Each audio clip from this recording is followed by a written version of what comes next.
எல்லோருக்கும் வணக்கம்.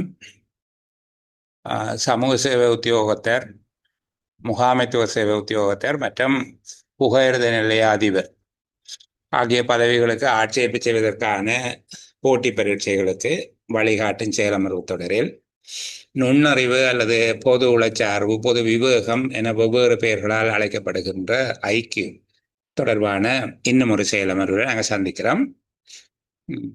நாங்கள் நன்றியோடு பேச வேண்டியது மதிப்புக்குரிய லோகநாதன் சார் அவர்களுடைய புத்தகத்தில் இருந்து நாங்கள் அந்த புத்தகத்தினுடைய உதவியோட தொடர்ச்சியாக பயிற்சிகளை செய்து வருகிறோம். இது மட்டுமல்ல, எதிர்காலத்தில் இலங்கை சட்ட கல்லூரி, அதுபோல இலங்கை திறந்த பல்கலைக்கழகம் என்பவற்றுக்கு ஆட்சேர்ப்பு செய்யப்பட்ட கடந்த கால போட்டி பரீட்சைகளில் வினவப்பட்ட வினாத்தாள்களையும் நாங்கள் மாதிரி வினாத்தாள்களாக கொண்டு எங்களுடைய பயிற்சியை தொடர்ந்து செய்வோம். நான் நினைக்கிறேன் இந்த பாடப்பரப்புகளை இந்த எல்லைக்குள்ளே எங்களுடைய பயிற்சி போதுமானதாக இருக்கும். சரிதானே?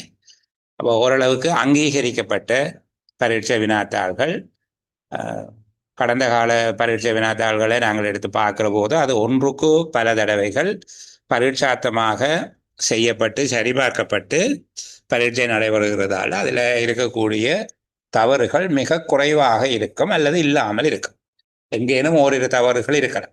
அதே போல சேரள புத்தகத்திலேயும் ஓரிரு வழுக்கள் இருக்கலாமே தவிர அது பெரிய பிழைகள் என்பதாக இல்லை. ஆகவே இந்த வகையான தரமான பயிற்சி வினாத்தாள்களை வச்சுக்கொண்டு நாங்கள் பயிற்சி செய்கிறோம். சரி, இப்போ இதில் நாங்கள் ஏற்கனவே பார்த்த பகுதிகள் போக கடந்த செயலமர்வில் நாங்கள் இதனுடைய முதல் 6-7 வினாக்களையும் பார்த்துருக்கிறோம். ஏன்னா முதலாம் பக்கத்தில் இருக்கக்கூடிய 7 வினாக்களும் நாங்கள் பார்த்துட்டோம். சரிதானே? நாங்கள் இதை 2 சுற்றுக்களாக செய்கிறது ஒவ்வொரு வினாத்தாளையும். ஏனென்றால் கடினமான சில வினாக்களை முதல் தடவையில் செய்யாமல் அதை கொஞ்சம் நிலுவையாக வைத்து கொண்டு பயிற்சி செய்தால் உங்களுக்கு ஒரு கடினமாக நாங்கள் படிக்கிறோம் என்ற தோற்றப்பாடு வராது என்பதனால அதை செய்திருக்கு. சரி, அடுத்தது இதில் இருக்கக்கூடிய 8 தொடக்கம் 13 வரையான வினாக்களையும் நாங்கள் செய்துட்டோம். ஏற்கனவே 8 தொடக்கம் 13 வரையிலான வினாக்கள் நாங்கள் செய்திருக்கிறோம். சரிதானே? மிகுதியாக இருக்கக்கூடிய இந்த 14, 15 என்று சொல்லி 2 வினாக்கள் இருக்குது. அதில் தகவல்கள் இந்த பக்கத்தில் தரப்பட்டிருக்குது, வினாக்கள் மறுபுறத்தில் இருக்குது. ரகசிய குறியீடு தொடர்பான ஒரு வினா. இந்த ரகசிய குறியீடு தொடர்பான வினாக்களை நாங்கள் செய்ய இல்லை. எப்படியான வினாவை அணுகுவதற்கான அந்த நுட்பங்கள் என்னன்னு பார்ப்போம். இது கொஞ்சம் கணித செய்கை சார்ந்தது, கணிதம் சார்ந்த ஒரு விடயம் இதுக்குள்ளே இருக்குது. சில சதவீதங்கள் போன்றவற்றை கணிக்க வேண்டிய தேவை இருக்குது. எல்லாத்துக்கும் சேர்த்துத்தான் அவர்கள் எங்களுக்கு புள்ளிகளை தருவார்கள்.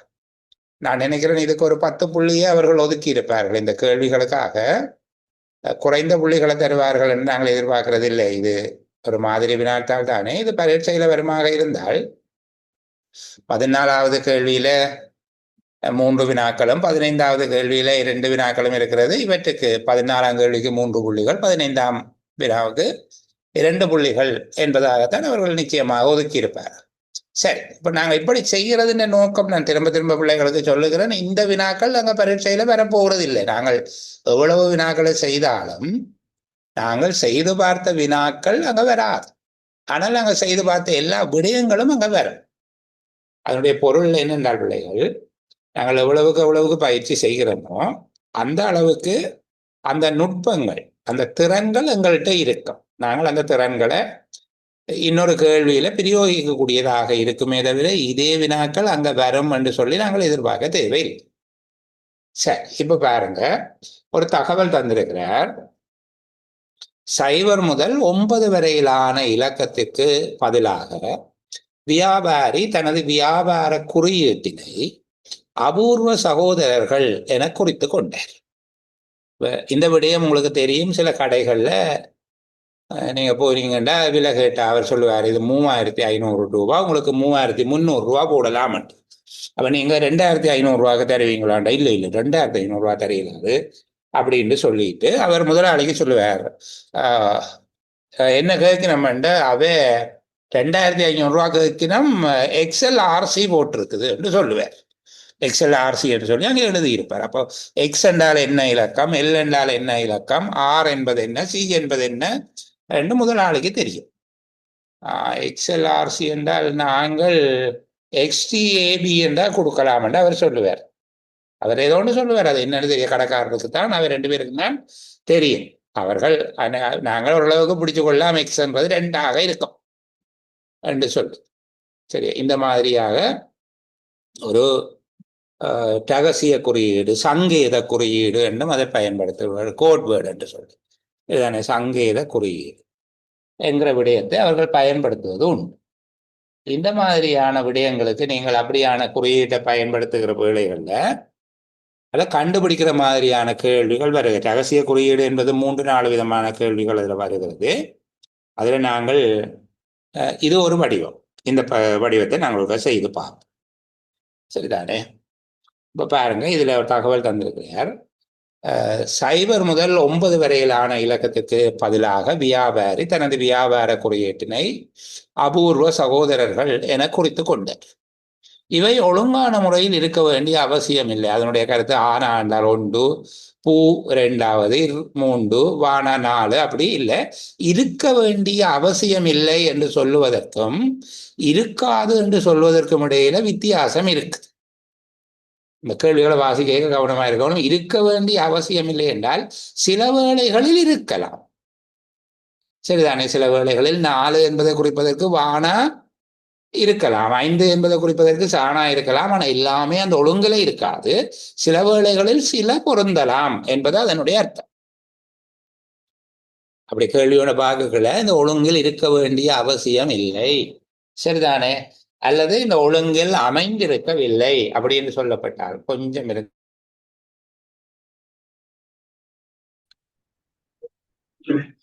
இந்த விடயம் விளங்குது தானே? இந்த ஒழுங்கில் அமைந்திருக்காது என்று சொன்னா நிச்சயமாக வராது. எந்த ஒரு காரணம் கொண்டும் இப்ப பூ என்பது 2 இருக்க முடியாது, வா என்பது 4 இருக்க முடியாது. சரிதானே? ஆனால் அமைந்திருக்க வேண்டிய அவசியம் இல்லை என்றால் சில பொருந்தலாம், அப்படி பொருள் கொள்ள வேண்டும். சரி, அவர் சொல்றார் 500 கிராம் லக்ஸ்பிரேயின் மொத்த விலை, 500 கிராம் லக்ஸ்பிரேயின் மொத்த விலை ரூபாய் 51.20, 51 ரூபாய் 20 என்று சொல்லி சொல்லுகிறேன். எனவும் 15% லாபத்துடன் சில்லறை விலையை குறிப்பிட்ட போது கிடைத்த லாபத்தை அல்ச எனவும், 51 ரூபாய் 20, அதுக்கு 15% லாபத்தோட விலையை குறிக்கிற போது அல்ச எனவும், இப்படி அது கிடைக்குதா? அல்ச என்று சொல்லி அது கிடைக்குது. கிடைத்த லாபம் அல்ச. இவ்லாபத்தை 3 வீதத்தால் குறைத்த போது கிடைத்த லாபத்தை இல்கோர எனவும் குறிப்பிட்டார். அப்ப நாங்கள் இதை கொஞ்சம் பார்க்க வேணும். கொஞ்சம் மனக்கணிதம் பார்க்க தெரிஞ்சா நல்ல பிள்ளைகள், எல்லாத்துக்கும் பின்னம் போட்டு சதவீதம் போட்டு செய்து கொண்டிருக்காமல் நாங்கள் இதை தொகையை எப்படி எழுத போகிறோம்? 51 ரூபாய் 20. நாங்கள் 51.20 என்று எழுதுவோம். சரிதானே? சதத்தில் எழுதி வைப்போமே. 51.20, 51 ரூபாய் 20% நாங்கள் 5120 என்று எழுதுவோம். இப்படி எழுதினா இலகு. இதுல 15% லாபம், 15% லாபம் என்ற எவ்வளவு? 10% 512 ரூபாய். என்ன 55 ரூபாய் 12%, அதான் 512 நாங்கள் எழுதுறோம். 512%, 10%, 5% எவ்வளவு வரும்? திருப்பி இது இந்த அரைவாசி என்ன? 256. இது நான் சொல்ற பகுதி விளங்குது தானே? இப்ப 5120, 51.20 ரூபாய் நாங்கள் சதமாவே எழுதுறோம். 51.20 இருக்கிறத நாங்கள் 51 ரூபாய் 20 தசம் போடாமல் எழுதுகிறோம். அதுக்கு பிறகு பாருங்க, இதுல தசம் இருக்குது, அது நாங்கள் நினைச்சு கொள்ளலாம். அதில் 10% 5 ரூபாய் 12. ரூபா 12%. 5 வீதம் ரூபா 56%. அப்ப நாங்கள் சேர்த்து கூட்டினோம் என்றால் எவ்வளவு வருகிறது? 768. 7 ரூபா 68%. 768. 7 ரூபா 68%. அடுத்த பாருங்க, அவர் என்னன்னு சொல்லுகிறார், 3 வீத லாபத்தை குறைத்த போது, லாபத்தை 3 வீதத்தால் குறைத்த போது இல்கூற என்று சொல்லி, லாபத்தை 3 வீதத்தால் குறைக்கிறேன்டா 10 வீதம் எவ்வளவு? 51 ரூபாய் 20%. 10 வீதம் எவ்வளவு? 5 ரூபா 12%. 5 ரூபா 12%. 512. 10 வீதம் என்ன? அப்போ 3 வீதத்தால குறைக்கிறார் என்றால் இனி 2 வீதம் பார்க்கணும். அப்ப இது 5 பிரிக்க வேண்டியது. ஏன் இது 10 வீதம் அல்லோ? இது 10 வீதம். நாங்கள் 2 வீதம் தானே என்ன பார்க்கணும். இப்ப 12 வீதம் லாபம். இத 5 பிரிச்சிங்கண்டா 5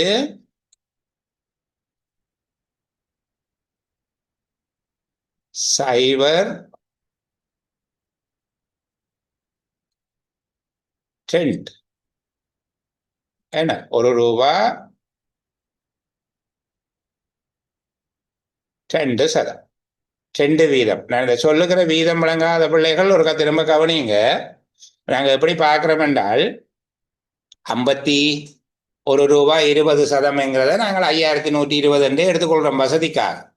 5120 எடுத்து அதுகின்ற 10 வீதம் 512. 5 வீதம் அதுகின்ற அரைவாசி 256. அப்போ மொத்தமா 7 ரூபா 68%. நாங்கள் 768 என்று சொல்லி குறித்து வச்சுக்கொண்டோம். இது ஒரு விடயம், சரிதானே? இதை அவர் எப்படி குறிச்ச எண்ணங்களுக்கு சொல்லி தருகிறார்? அந்த லாபத்தை 15 வீத லாபத்தை எவ்வாறு அவர் எழுதுகிறார்? அல்சர் என்று எழுதியிருக்கிறார், அப்படித்தானே? இத ஆனா இல்லைன்னா சாணம், அல்சர் என்று சொல்லி அவர் எழுதியிருக்கிறார், சரியா? அடுத்தது பாருங்க, லாபத்தை 3 வீதத்தால குறைச்சா 12 வீதம். 12 வீதம், சரியா? அப்ப நாங்கள் இதைத்தான் அடிப்படையாக எடுக்கிறோம். எந்த தொகையை? 51 ரூபா 20% அல்லது 5120 தான் நாங்கள் அடிப்படையாக எடுக்கிறோம். இது இந்த 12 வீதம் எப்படி பார்க்கிற? 10 வீதம் 512. 10 வீதம் 512 என்ன, சரியா? 2 வீதம் எவ்வளவு? இதுகின்ற 5ல் 1 5 பிரிக்கணும். இது அப்போ 5 பிரிச்சோம் என்றால் 5 ஒன்றுக்குள்ள 5 வராது, 0. 12 பார்க்கல 2 10. அப்ப எவ்வளவு வருது? 614, சரியா? 614 வருது. 614 அவர் எப்படி குறிக்கிறார்? இல்கூற என்று குறித்திருக்கிறார். அதை குறிக்கிறார் இல்கூற, இல்கூற என்று சொல்லி குறிச்சு, சரியா? இல்கூற என்று குறிச்சு. அதுக்கு பிறகு சொல்றார் பாருங்க, 250 கிராம் லக்ஸ்பிரேயின் மொத்த விற்பனை விலை தவழ்க எனவும் குறிப்பிட்டார். இது 500 கிராம் லக்ஸ்பிரேயின் அரைப்பங்கு விலையாகும். இது 500 கிராம் லக்ஸ்பிரேயினுடைய அரைப்பங்கு விலை என்று சொல்லி சொல்றது. அப்ப 500 கிராம் லக்ஸ்பிரே 5120 என்றால் അതിന്റെ அரைவாசி எவ்வளவு?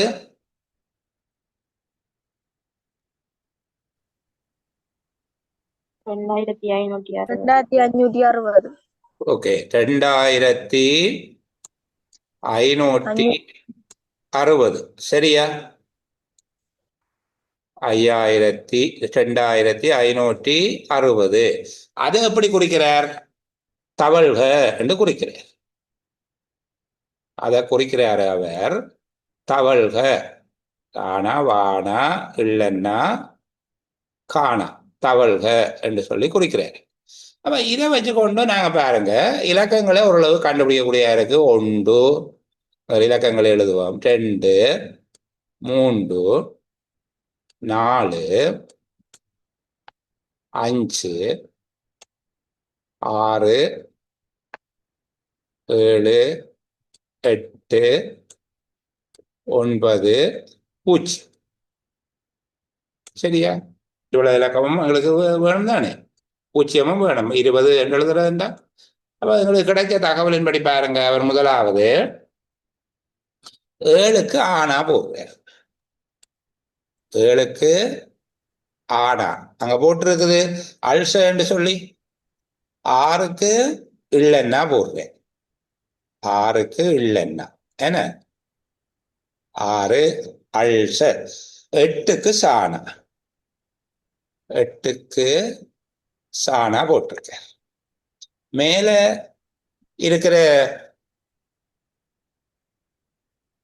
614க்கு இந்த பகுதி 614க்கு இல்கோர என்று போட்டிருக்காரு. அப்போ 614 6க்கு இல்லைன்னா தான் சரி. 1க்கு கோவன்னா போடுறார். இல் கோ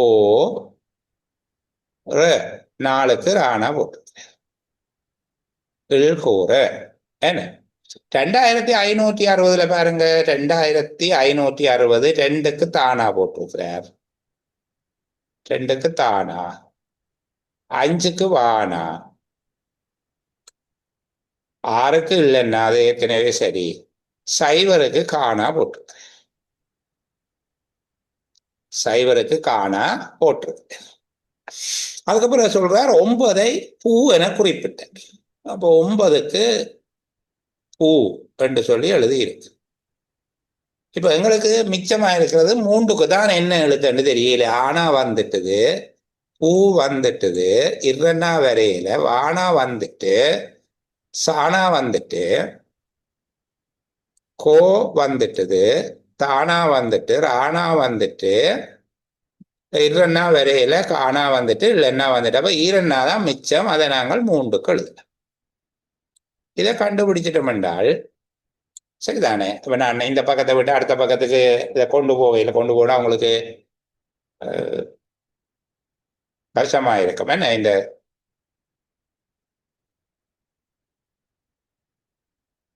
எழுத்தெல்லாம் அழிஞ்சு போயிடும். அப்ப நீங்களே கேள்வியை வாசிங்க. முதலாவது கேள்வி என்ன சொல்லி இருக்கிறாங்க?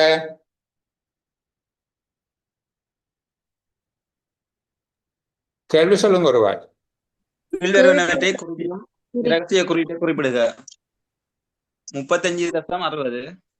ஒரு ஒரு ஒரு ஆள் தான் சொல்ல வேணும். யார் கதைக்கிறீங்க? ஓகே சார், நான் சொல்றேன்.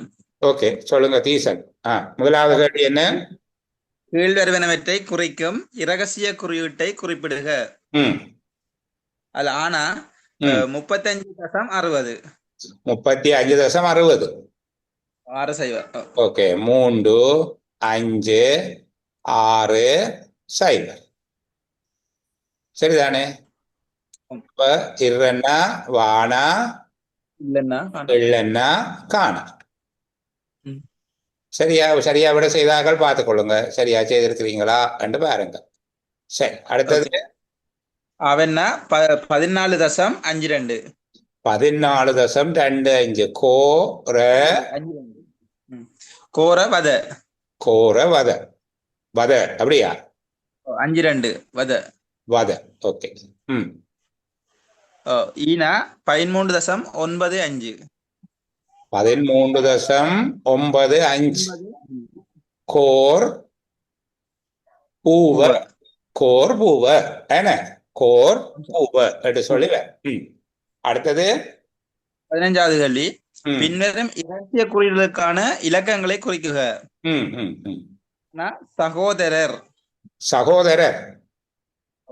சகோதரர் 8 1 2 4 3. சரி. அபூர்வ. அபூர்வ 7 9 3 5. சரியா? சார் இதுல தசம் வந்து காட்ட தேவையில்லை சார். காட்ட தேவையில்லை. தசத்தை அவர்கள் அதுல அந்த குறியீட்டுலயும் ஒரு காட்ட இல்லை தானே எங்களுக்கு. ஆனா விலையண்டு வரைக்கும் சார் விலையில போட்டீங்க 51 ஓ, இல்ல 22. 51 போட்டிருக்கிறார். ஆனா ரகசிய குறியீடு எழுதிக்க அவர் அல்ச என்று தான் போட்டிருக்கிறேன். ஓகே. ஓ, அதுல அதுல ஒரு இடத்துலயும் ஆனா குற்று இல்லைன்னா சானான்னு பயன்படுத்தல பாருங்க. இழ்கோர என்று போட்டிருக்கிறாரே தவிர அதுல அந்த அந்த பெருமதியை போட்டு காட்டு. அப்ப தவழ்க என்று சொல்லி வருகிற போது இல்ல. அப்ப நாங்கள் அதே மாதிரியே பயன்படுத்தலாம். சில வேளை ஓகே அவர்கள் சார். படம் போட்டு காட்டுவார்களாக இருந்தால் நாங்கள் பிள்ளைகளுக்கு விளங்கிச்சுதா. இப்ப நாங்க சொல்லுகிற இந்த இந்த விடயம் விளங்குது தானே. இதை நான் சொல்லி தருகிற இந்த கேள்வி வராதப்போ இப்படி அவர்கள் தருகிற அந்த ஒரு குழு என்ன எங்களுக்கு சில தகவல்களை தருவார்கள். அதை வச்சு கொண்டு நாங்கள் ஒழுங்குபடுத்தி போட்டு பிறகு ஒழுங்குபடுத்திக்கிட்டோம்னா கேள்விக்கு விடை எழுதுறது பெரிய கஷ்டம் இல்லை. ஒழுங்குபடுத்துற அந்த செய்முறை தான்.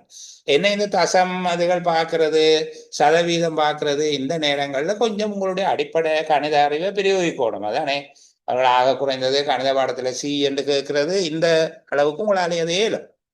மற்ற 10 வீதம் காண்றது, 5 வீதம் காண்றது, 1 வீதம் காண்றதுக்கெல்லாம் பிறகு 100ஆல பிரிச்சு 10ஆல பெருக்கி 100ஆல பிரிச்சு 5ஆல பெருக்கி அப்படியெல்லாம் பார்க்கக்கூடாது. சரிதானே. அப்ப நீங்கள் 10 வீதம் காண்ற என்றால் ஒரு தானம் தள்ளி தசம் குத்துறது, 5 வீதம் காண்ற என்றால் அப்படி ஒரு தானம் தள்ளி தசம் குத்தி போட்டு அது அரைவாசியா பிரிக்கிறது, 2 வீதம் காண்ற என்றால் 2 தானம் தள்ளி தசம் குத்தி போட்டு அதை 2ஆல பெருக்கி விடுற இந்த மாதிரியான நுட்பங்களை பின்பற்ற வேண்டும்.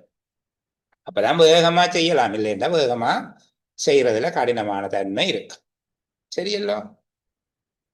சரி, அப்ப நாங்கள் அடுத்த பகுதிக்கு போவோம். அந்த கேள்வி எல்லாம் பார்த்துட்டோம்ங்கிறதால இனி அடுத்த பகுதிக்கு அடுத்த கேள்விக்கு போவோமா.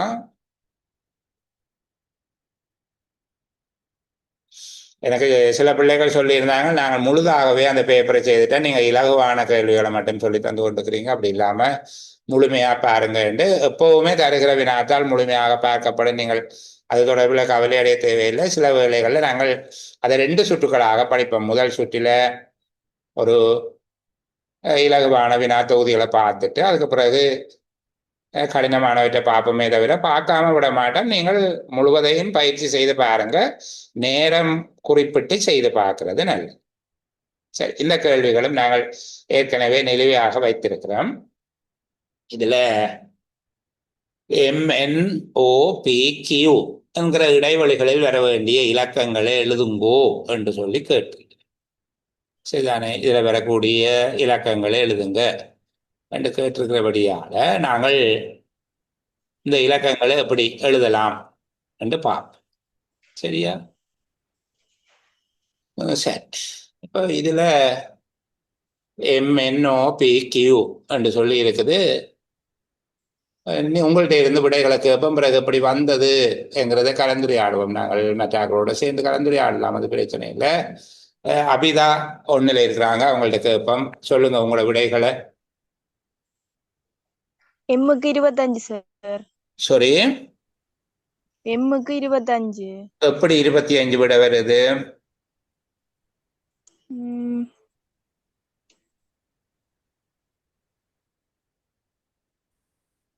எம்முக்கு 25 எப்படி அந்த விடையை கண்டு 8 14 3ஐயும் சரி சார் 25 19 இருக்குல்ல சார். இஞ்சால ஓம் ஓம் 19 11ஐயும் 5ஐயும்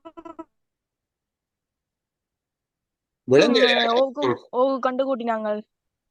திருப்பி சொல்லுங்க. 9ஐயும் 3ஐயும் 4ஐயும் கூட்ட 16 பேர் இருக்கு. மேல இருக்கிற 9ஐயும் ஓம் இங்க மேல் பக்கம் கேள்வி பக்கத்துல இருக்கிற 9ஐயும் 3ஐயும் 4ஐயும் கூட்ட 16 பேர் இருக்கு சார். இந்த 16 வருகிறது. இது இந்த 3ஐயும் கூட்ட அதே மாதிரி ஓம் அதே மாதிரி 14ஐயும் 3ஐயும் 8ஐயும் கூட்ட 25 பேர் ஒன்று சார். 14ஐயும் 3ஐயும் 8ஐயும் கூட்டவா? ஓ 14ஐயும் 3ஐயும் 8ஐயும் கூட்ட இந்த பகுதியை கூட்ட 14ஐயும் 3ஐயும் 8ஐயும் என்ற இந்த 3 இலக்கத்தையும் கூட்டுகிற போது 25 வர வேணும் மேலே இருக்கிற மாதிரி. சரி, அப்ப நாங்கள் அப்படி போட்டு பார்ப்போம் என்ன சரியா வருகுதா என்று சொல்லி பார்ப்போம். அப்ப நாங்கள் இதுல எம்முக்கு 25 போடுறோம். சரி, இது சரியா இருக்கான்னு எப்படி செக் பண்ணலாம்? வேறு எதுவும் வழி இருக்கா எங்களுக்கு?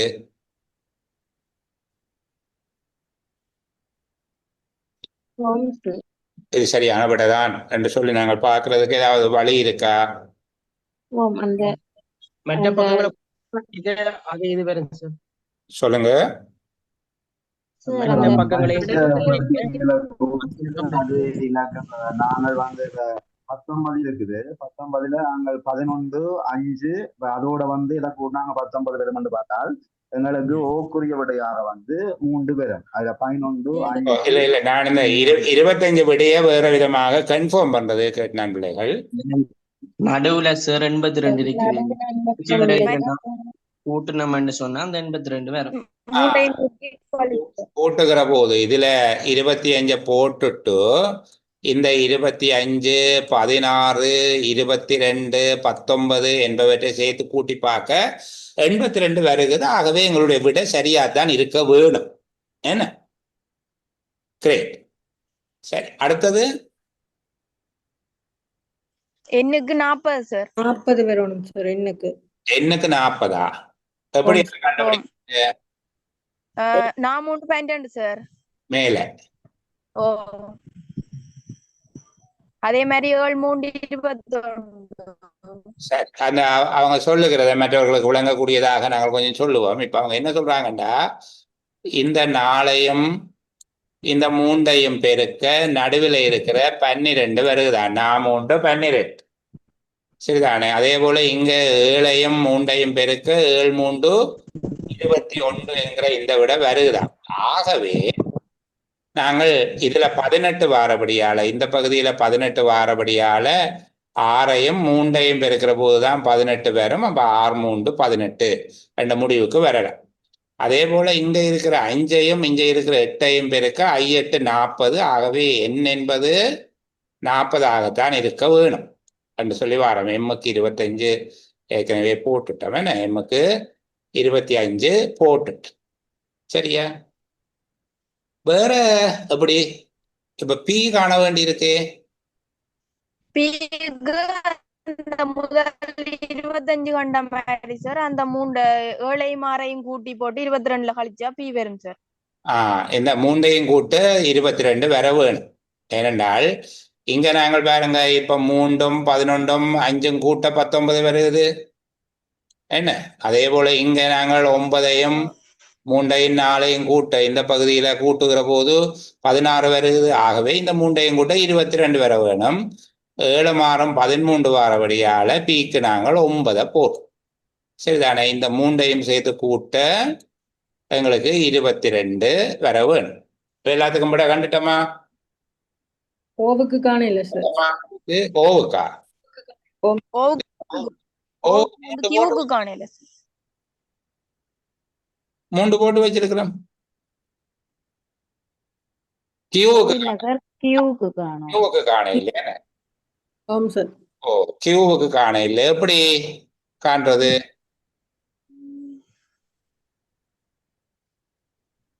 கியூக்கு 20 வரும் சார். வருது சார். எப்படி வந்தது? அந்த 4ஐயும் 3ஐயும் கூட்டணும்னா 10 2 பெருக்கணும்னா 14. அது போல 3ஐயும் 7ஐயும் கூட்டினா 10 10 2ஆல பெருக்கணும். மட்டும் அது கடைசியா சொல்லுற அவருக்கு மட்டும் வாய்ப்பு கொடுங்க. நீங்க மற்றாக்கள் இறைச்சல் படுத்தாம. யார் சொன்னது கடைசியா? ஓம் சார். என்னன்னு சொன்னா அந்த 4ஐயும் 3ஐயும் கூட்டி நான் எல்லாத்தையும் ஒரு கால இதை அழிச்சு போட்டு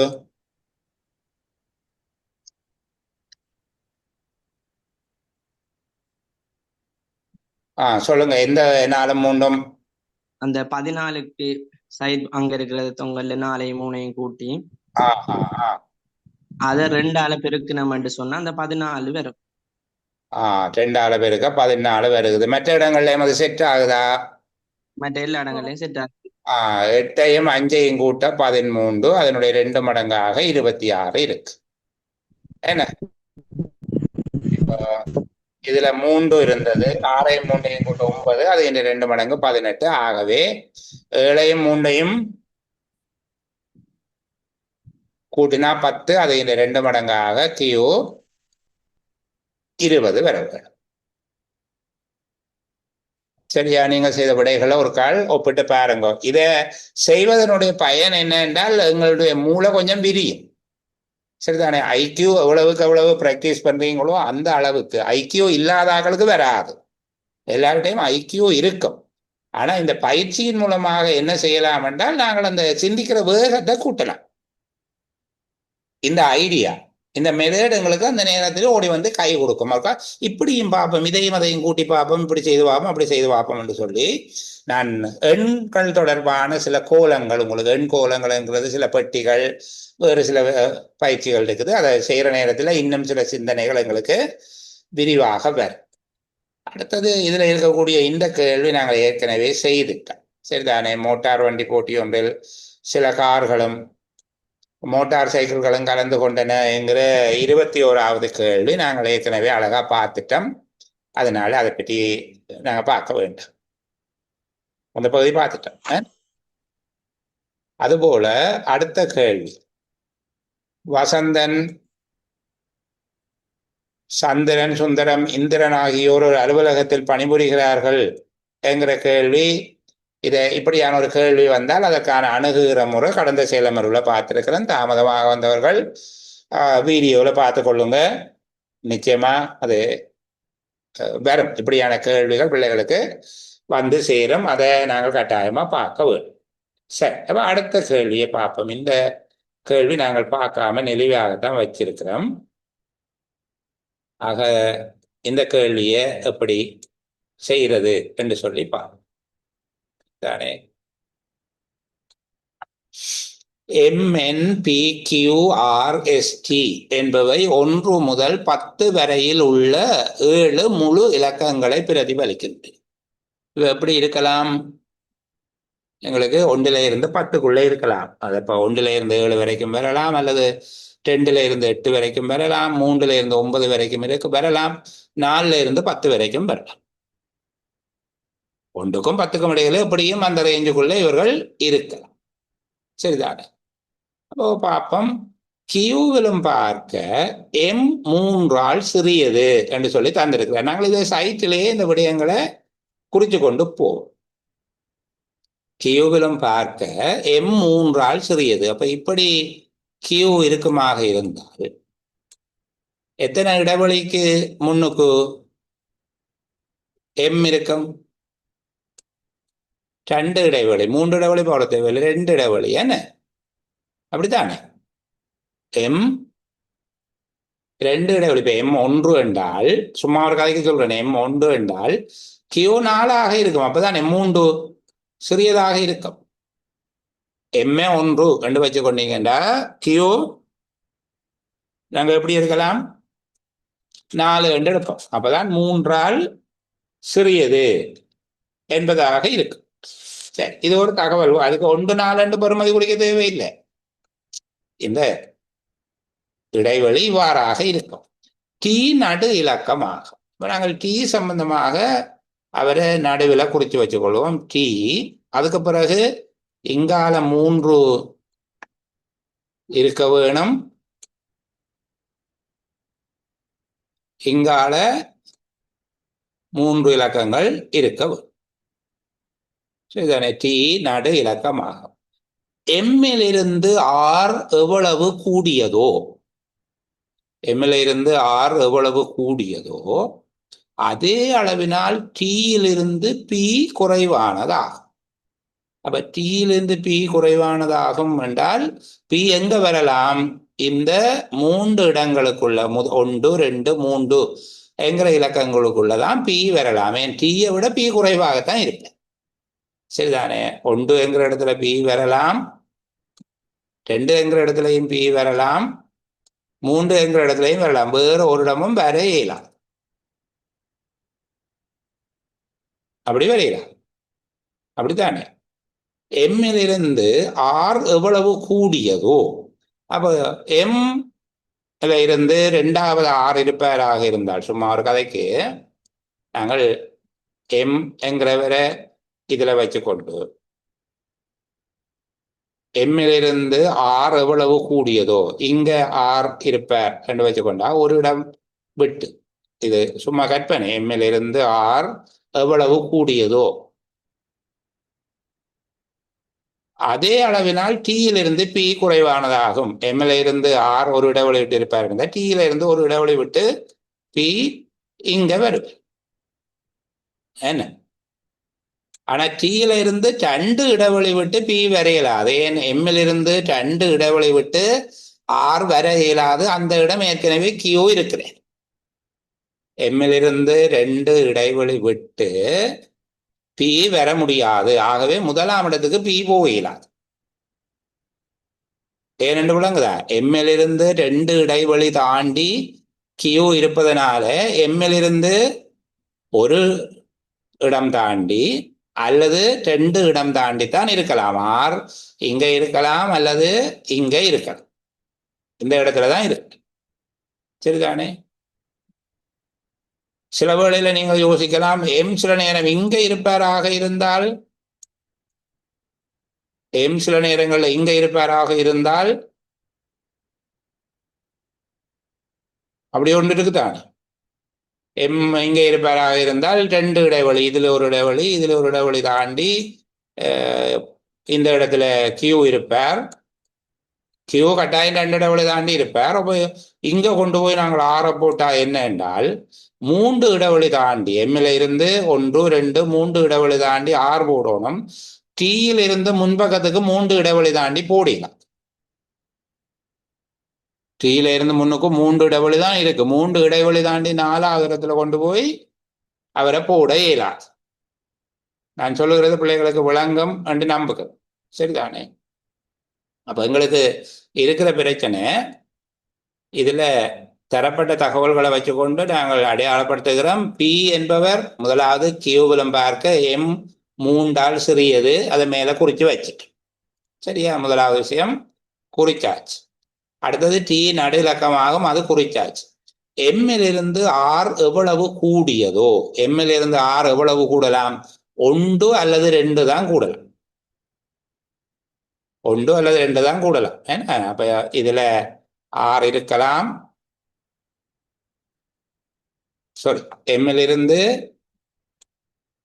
ஆர் எவ்வளவு கூடியதோ, எம்மில் இருந்து ஆர் எங்க இருக்கலாம் என்றால் எம்முக்கு அடுத்ததாக இதுல இருக்கலாம், முதலாம் இடத்துல, அல்லது இதுல இருக்கலாம் 2ஆம் இடத்துல. அதான் ஆறுக்குரிய இடம். அதுக்கு மேலே அவர் போகலாம். எம்முக்கும் கியூவுக்கும் இடையில இருக்கிற 2 கோடுகள்ல ஏதோ ஒரு இடத்துல தான் ஆர் இருக்கலாம். சரிதானே? அதில் அகல்களை ஞாபகத்துக்காக குறித்து வச்சுக்கொள்ள போறோம். ஆர் ஒன்றில் இதுல இருக்கலாம் அல்லது இதுல இருக்கலாம். நாங்க பிளேஸ் பண்ணல எங்க என்று. எம்முக்கே எங்க பிளேஸ் என்று தெரியாது. Excuse me sir. ஓ சொல்லுங்க. அந்த எக்ஸ்கியூஸ் கியூவிலையும் பார்க்க 3 சிறியது என்றது இடைவெளி கியூவிலும் பார்க்க 3 சிறியது என்று சொல்லப்படுமாக இருந்தால் அதனுடைய கருத்தையா? சரிதானே? 3 சிறியது. அப்ப கியூ சும்மா ஒரு கதைக்கு 4 இருந்தால் அதுல இருந்து நாங்கள் 3 கழிச்சோம்டா 1. கியூவை 4 எடுத்துக்கொண்டா 1. அப்ப இடையில எத்தனை பேர் இருக்கணும்? 2 3 என்கிற 2 இடைவெளிகள் தானே இருக்கும். 3 சிறியது என்றால் இடைவெளி 2 தானே வரும். விளங்குதா சொல்றது?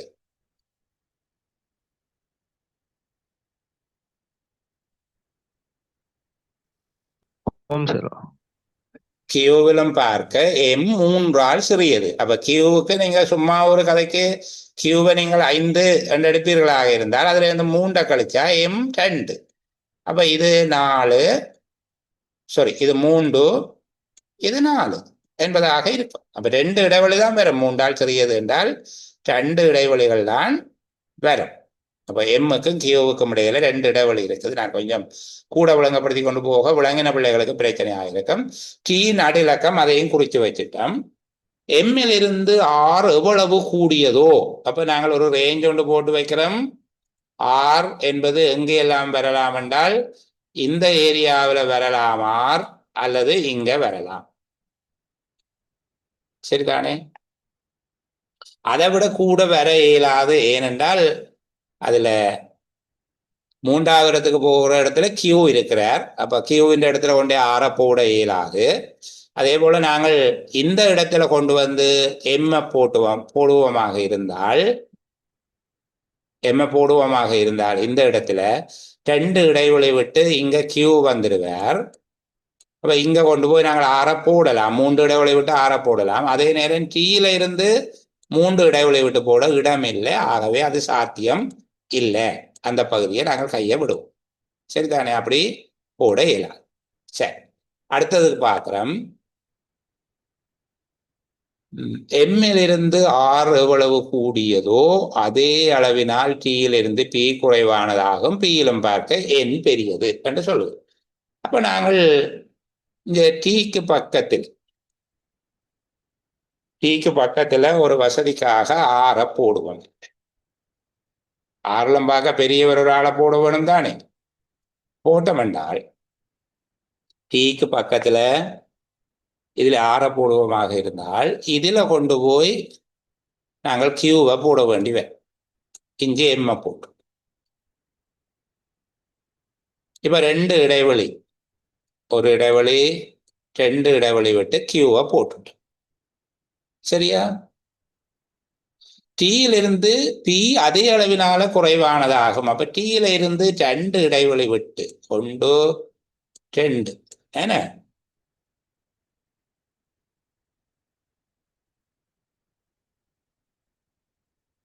எம்மில இருந்து ஒரு இடைவெளி விட்டு ஆற போட்டிருக்கிறோம். அப்ப டீயில இருந்து ஒரு இடைவெளி விட்டு 2வது இடத்துல கொண்டு போய் நாங்கள் ஆற போட போறோம்.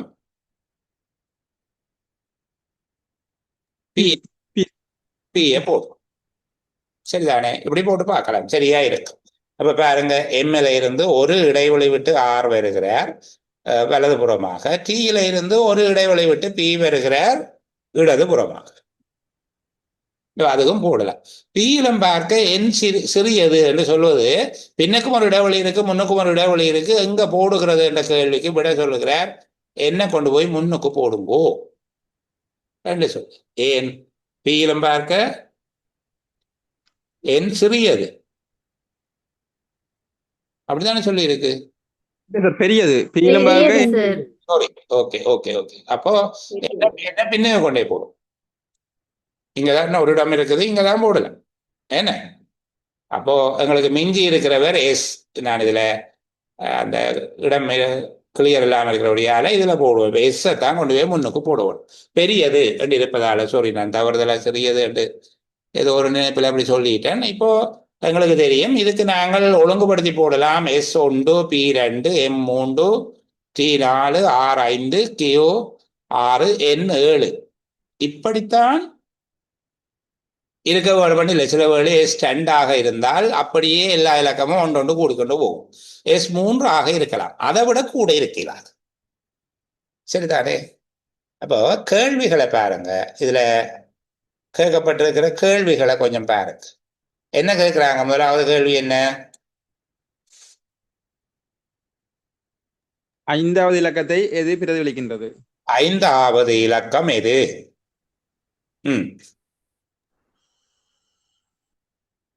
5வது இலக்கம் எது பிள்ளைகள்?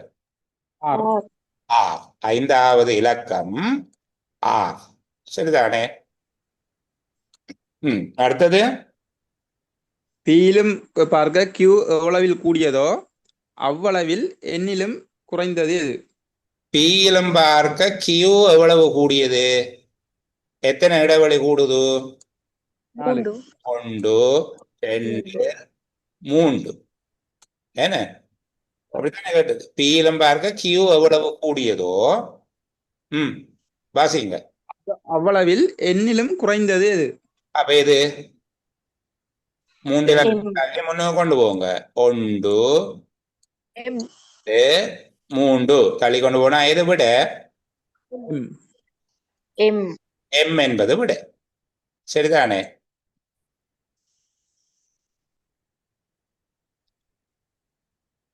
கேள்வி விளங்குதானே பிள்ளைகளுக்கு சொல்றது? சரி, அதுல கொஞ்சம் அழிச்சிட்டேன் வாரனா. சரி சரி, அடுத்த கேள்வியை நீங்க வாசி. Q சமன் 7 ஆயின் ம் எஸ்ஸினதும் எண்ணினதும் கூட்டுத்தொகை யாது? கியூ எவ்வளவு? 7. 7. கியூ 7 என்றால் என்ன எவ்வளவு?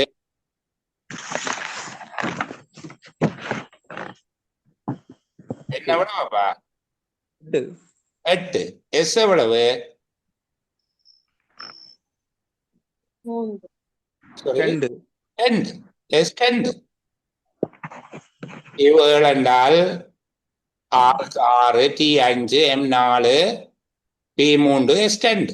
அப்ப 2ஐயும் 8ஐயும் கூட்டுவீங்க, கூட்டுத்தொகை 10. என்ன சரியா? ஓகே. ஓ, அடுத்தது எஸ்ஸிலிருந்து எவ்வளவால் ஆர் பெரியதோ எஸ்ஸில் இருந்து எவ்வளவினால் ஆர் பெரியது. எவ்வளவு ஆர் பெரியது?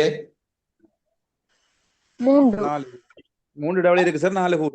4 சரிதானே? இப்ப எஸ் நீங்கள் சாதாரணமா 1 2 வச்சு கொண்டீங்கன்னா P2 M3 T4 R5 4 பெரியது. எஸ்ஸில் இருந்து ஆர் 4 பெரியது. எவ்வளவு பெரிய? அவ்வளவில் ஆறிலிருந்து Q பெரியது ஆக கருதப்படின். இப்ப ஆறுக்கு என்ன விட கண்டுனாங்க நாங்கள்? ஆறுக்கு 5 வந்து 6. 6 கண்ட 6 கண்டீங்க. S1 P2 M3 T4 R5 அப்படித்தானே? இல்ல சார், Q7 வந்தபடியா? அது முதலாவது கேள்வி, அந்த கதை இல்ல. அது சரி, அது முடிஞ்சது. அது இப்ப உங்களுக்கு Q7 என்று சொன்னால் இப்ப நீங்கள் பிளேஸ் பண்ணி தான் பார்க்கணும். Q7 என்றால் N8. இப்ப என்ன கேட்கிறாங்க உங்களுக்கு? எஸ்ஸிலும் பார்க்க ஆர் எவ்வளவினால பெரியது? 4ஆல பெருசு. அப்ப ஏதோ கற்பனையா வச்சு கொள்வோம். சரி, நீங்க முதல் வச்ச மாதிரி எஸ் 2 வச்சு கொண்டாலும் எங்களுக்கு அது பிரச்சனை இல்லை. சரிதானே? எஸ் 1 வச்சு கொண்டாலும் பிரச்சனை இல்லை. ஆனால் எங்களுக்கு தரப்பட்ட தகவல் எத்தனை கூட? 4 கூட. எஸ்ஸிலும் பார்க்க ஆர் 4 கூட. அப்ப எஸ் நீங்க 1 எடுக்கக்குள்ள P2 M3 T4 R5 இருக்கு. சரி, அடுத்து என்ன கேட்கிறாங்க? ஆறிலும் பார்க்க ஆறிலிருந்து Q பெரியதாக அதே அளவு சார். அந்த 4 கூட. 6லிருந்து Q வந்து 4 கூடன்னு சொன்னா அப்ப இப்ப Q9 என்றால் Q9 என்று சொல்றாங்க. அதாவது 6 விட அது 4 கூடின பெறுமதியை கொண்டு. இப்ப 6 பெறுமதியை விட உண்மையாக இப்படி சொன்னாங்க. இந்த கேள்வி பிள்ளைகளுக்கு குழப்பம் தருகிற கேள்வியாக இருக்குது. நான் ஒரு கால அந்த கேள்வியை திருப்பி வாசித்து விளங்கப்படுத்துகிறேன், கவனிங்க. இதுல என்ன சொல்லி இருக்கிறாங்கண்டா, எஸ்ஸில் இருந்து ஆர் எவ்வளவு பெரியதோ, எஸ்ஸில் இருந்து ஆர் எவ்வளவு நாள பெருசாக இருக்கு? 4 கூட. எஸ்ஸோட 4 கூட்டித்தான் ஆர் வருகிறது. 6லிருந்து கியூ அவ்வளவினால பெரியதாக இருந்தால், அப்ப 6லும் பார்க்க கியூ 4 கூட என்று சொல்லி கருதினால் அதை நீங்க எப்படி எடுக்கணும்? R5 என்றால் அதனோட 4 கூட்ட Q9 என்று சொல்லி எடுத்துக்கொள்வோம். சரியா? அப்ப எங்களுக்கு அவர் தந்த தரவு 9ஆக கியூவை கருதுங்க. இப்ப Q9 என்றால் மற்ற இலக்கங்கள் எப்படி வரப்போகுது? R8 ஆகும், T7 ஆகும். என்ன கேள்வி என்ன கேட்கிறேன்? Q plus S ஆக எழுதினால் வரும் விடை Q-வும் S-ஐயும் கூட்டி சொல்லிட்டாங்க சார். Q-ஐயும் S-ஐயும் கேட்கிறாங்க. அப்போ R என்பது 8, T7, M 6, P5, S 4. இப்ப Q 9ஆக இருக்குமாக இருந்தால் S இந்த பெறுமதி 4. சரிதானே? அப்ப இந்த ரேஞ்ச் எப்படி இருக்கலாம் பாருங்க. 1ல இருந்து 7 மட்டும் இருக்கலாம், 2ல இருந்து 8 மட்டும் இருக்கலாம், 3ல இருந்து 9 மட்டும் இருக்கலாம், 4ல இருந்து 10 மட்டும் இருக்கலாம். இந்த இலக்கங்கள் இந்த பெறுமதி இதை சொல்றது நாங்கள் இந்த இஃப் டைப் கொஸ்டின் என்று சொல்லுவார்கள். அதாவது இப்படி இருந்தால் N 7ஆக இருக்கும் போது M-ஐயும் B-ஐயும் கூட்டுங்கோண்டு கேட்பேன். இந்த கேள்வியை நான் பிள்ளைகளின் வசதிக்காக திருப்பி ஒருக்கா மேலே எழுதி போட்டு பிள்ளைகள் இன்னும் கொஞ்சம் அழகா விளங்கப்படுத்துகிறேன் பாருங்க. இப்ப இந்த இலக்கங்கள் எப்படி எழுதப்பட்டிருக்குது? எஸ், முதலாவது எஸ் என்ன, ரெண்டாவது பியா, ஓம் ரெண்டாவது பி, மூன்றாவது எம், நாலாவது டி, ஐந்தாவது ஆர், ஐந்தாவது ஆர் தானே, ஓ, ஆறாவது கியூ, ஏழாவது என். இதுதான் நாங்கள் கண்டுபிடித்த இலக்கங்களினுடைய விடை. இதை வச்சுக்கொண்டு அவர் கேள்வி எப்படி கேட்பாருன்னா, இதுக்கு நிரந்தரமான பெருமானங்கள் எதுவும் சொல்லப்பட்டில்லை. இந்த இலக்கங்களுக்கு ஒரு நிரந்தரமான பெருமானம் சொல்லப்பட்டில்லை. ஆனால் கேள்வியில் எங்களுக்கு விடயம் சொல்லி இருக்கிறார், இது 1 தொடக்கம் 10க்குள்ள இந்த ரேஞ்ச் இருக்கலாம். இந்த வீச்சு 1 முதல் 10க்குள்ள இருக்கலாம். சரியா? இதை நாங்கள் சொல்லுகிறது இந்த ஆங்கிலத்துல இஃப் என்று சொல்லி ஒரு வார்த்தை பயன்படுத்துவோம், அந்த இஃப் டைப். இப்ப சில வேளைகள்ல உங்களை கேட்கலாம், எண் 7ஆக இருக்குமாக இருந்தால், எண்ணினுடைய பெறுமதி 7ஆக இருந்தால், எண்ணினுடைய பெறுமதி 7ஆக இருந்தால் எம் எஸ் என்பவற்றை கூட்ட வரும் பெறுமதி என்ன? இப்ப நீங்கள் இதுக்கு ஒரு மாதிரி பிளேஸ் பண்ணி கொண்டு போவீங்க. Q6, R5, T4, M3, P2, S1 என்று சொல்லி வச்சுக்கொண்டு அதுக்கு விடை எழுதுவீங்க. திருப்பி அவர் சொல்லுவார், R8ஆக இருக்குமாக இருந்தால், நீங்க இவன் பைத்தியக்காரன் மாதிரி கேள்வி கேட்கிறான்னு யோசிக்க கூடாது. இப்ப அடுத்த கேள்வி முதலாவது அவர் விட்டுட்டார். இப்ப அடுத்தது R8ஆக இருக்குமாக இருந்தால் என்னையும் பியையும் கூட்டும் கொண்டு என்ன விட? 15. என்னையும் பியையும் கூட்டினா என்ன எவ்வளவு? 10. என்ன பி எவ்வளவு? 12 சார்.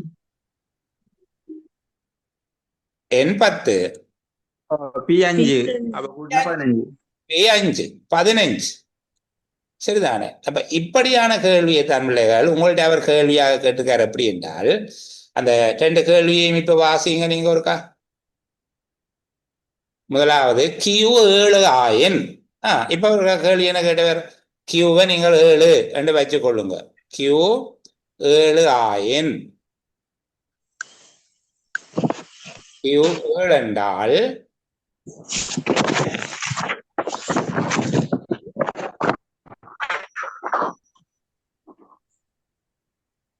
கேள்வியை பாருங்க. Q7 என்றால் S-ண்டையும் N-ண்டையும் பெறுமதி என்ன என்று கேட்கிறார். இப்ப நீங்கள் Q-வுக்கு 7 போட்டுட்டு Q-வுக்கு 7 போட்டீங்க என்றால் N8 தானே, இது 6, 5, 4, 3, 10 S10.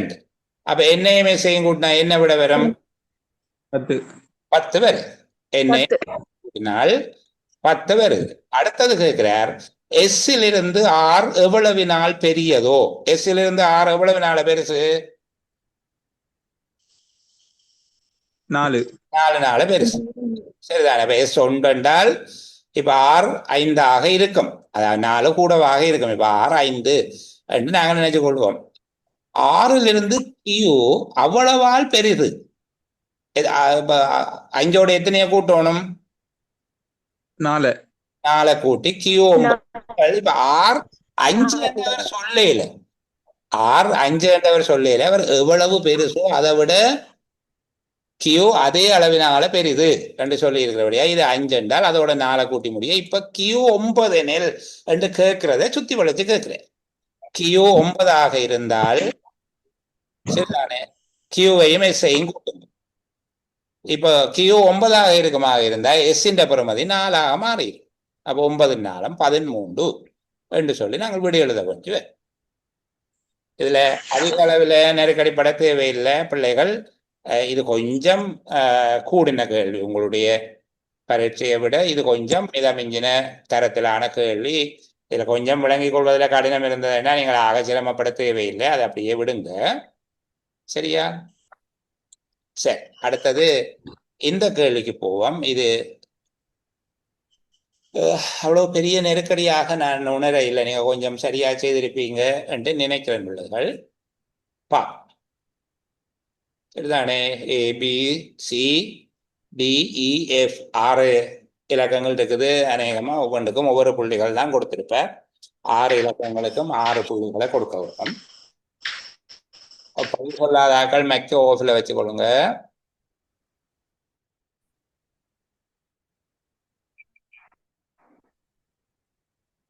சரி, இப்போ விட சொல்ல போகிற ஒருவர் மெக்க ஒன் பண்ணுங்க, நாங்கள் கதைப்போம்.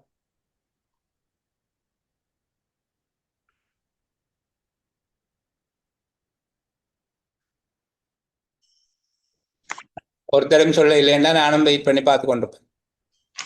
இல்லைண்டா பெயர் சொல்லி கூப்பிடுவேன். யார் இந்த 3062 ஒருக்கு அவங்களோட பெயரை மாத்திக்கொள்ளுங்க. 3062 என்று சொல்லி இருக்கிறாள் மெக்க ஒன் பண்ணுங்க. ஒருக்கு அவங்களோட விடைய கேட்போம். சரிதானே? சொல்லுகிற அறிவுறுத்தல்களுக்கு செவிமடுக்காதவர்கள் செயலமர்வில் இருந்து அகற்றப்படுவார்கள். அதுல பிறகு என்னோட கோவிச்சு மனவேதனைப்பட்டு பிரயோசனம் இல்லை.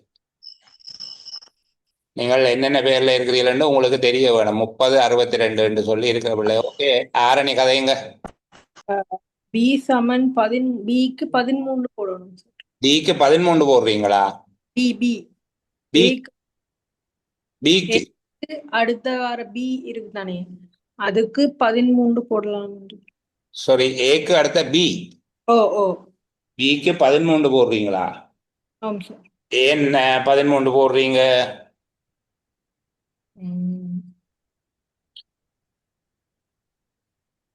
எட்டையும் அஞ்சையும் கூட்டி 13 போடுறேன் சார். 8ஐயும் 5ஐயும் கூட்டி 13 போடுறீங்க என்றால் இதுல இருக்கிற 8 மஞ்சுமா வெஞ்சால அந்த பிஏக்கு நேர் எதிரே இருக்கிற 8 இருக்கு. பிஏக்கு நேர் எதிரே இருக்கிற 8 மஞ்சள். ஆஹா, இந்த 8ஐயும் 5ஐயும் கூட்டி 13 போடுறீங்க. இந்த 8ம் இந்த 5ம் அப்படியா? ஆமாம் சார். 8ஐயும் 5ஐயும் கூட்டி 13 போட்டீங்கன்னா அதே போல இங்கேயும் வர வேணுமே. வருதுதானே? 12 சார். 6ஐயும் 4ஐயும் போடுறீங்களா?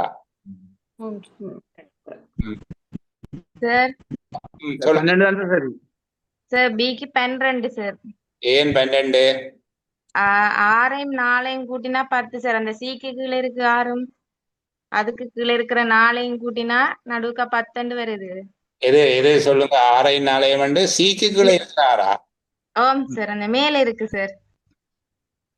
மேல சிக்கு கீழே இருக்கிற 6 6ம், அதுக்கு கீழே 4 இருக்கு சார். அப்படியே நேரு இந்த அதையும் கூட்டினா இந்த நடுவுல 10 வருது அந்த முக்கோணிக்குள்ள.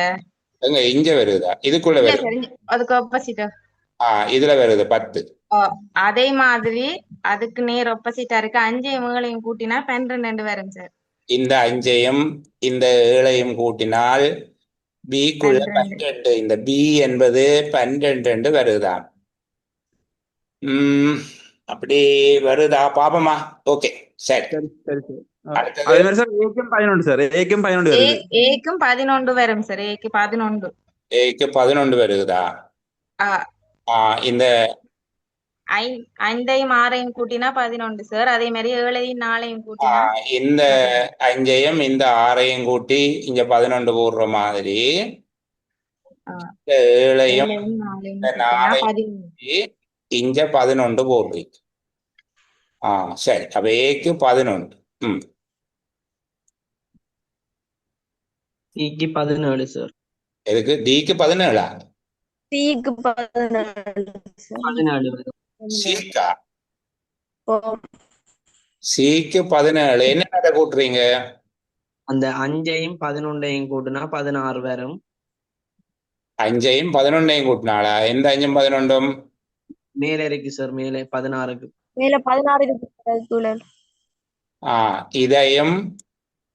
இதையும் கூட்டுறீங்களா? அப்படியா?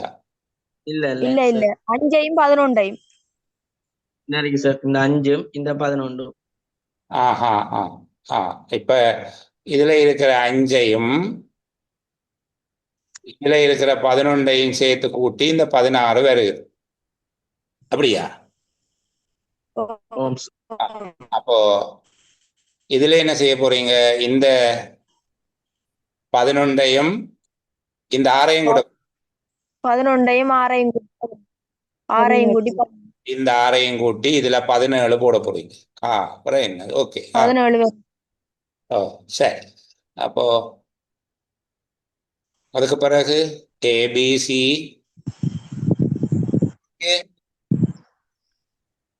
டிக்கு 8 டிக்கு எத்தனை வருது? 8 வரும். நான் கலரை மாத்துறேன். இங்க பாருங்க, இந்த 6ஐயும் இந்த 2ஐயும் கூட்டி என்ன, இந்த உள்ள இருக்கிற 4ஐயும் இந்த 4ஐயும் கூட்டி டிக்கு 8. சரிதானே? அடுத்தது ஈக்கு 15 எதுக்கு? ஈக்கா? ஈக்கு 15 என்னன்னு கண்டுபிடிக்கிறீங்க? தெரியல. அந்த 11ஐயும் 6ஐயும் கூட்டினது போல இந்த 4ஐயும் 11ஐயும் இதுல இருக்கிற 4ஐயும் கூட்டி ஈக்கு ஏன்னா அப்படிதான் கூட்டி இருக்காங்க. என்ன, இங்க இருக்கிற 5ஐயும் இங்க இருக்கிற 7ஐயும் கூட்டி 12 வாரது போல அப்படித்தானே வருது. அப்ப இங்க இருக்கிற 7ஐயும் இங்க இருக்கிற 11ஐயும் கூட்டினால் எஃப்க்கு எத்தனை வரும்? 18 வரும் சார். 18 வருது. சரிதானே? கொஞ்சம் பார்க்க சிரமம் போல அப்படி இருக்குது. சரியா தொடர்புடமா கண்டுபிடிச்சால் கண்டுபிடிக்க இயலும். அப்ப ஏக்கு 11, பிக்கு 12, சிக்கு 17 டிக்கு 8 8, 15 ஈக்கு 15 என்ன? ஈக்கு 15, 18 எஃப்க்கு 18. சரியா? உங்களுக்கு வந்த விடைகள் சரி பிள்ளைய பார்த்து கொள்ளுங்க, எங்களுக்கு சொல்ல வேண்டாம். உங்களுக்கு எத்தனை விடைகள் சரியா பிள்ளையா வந்தது என்று சொல்லி பார்த்து கொள்ளுங்க.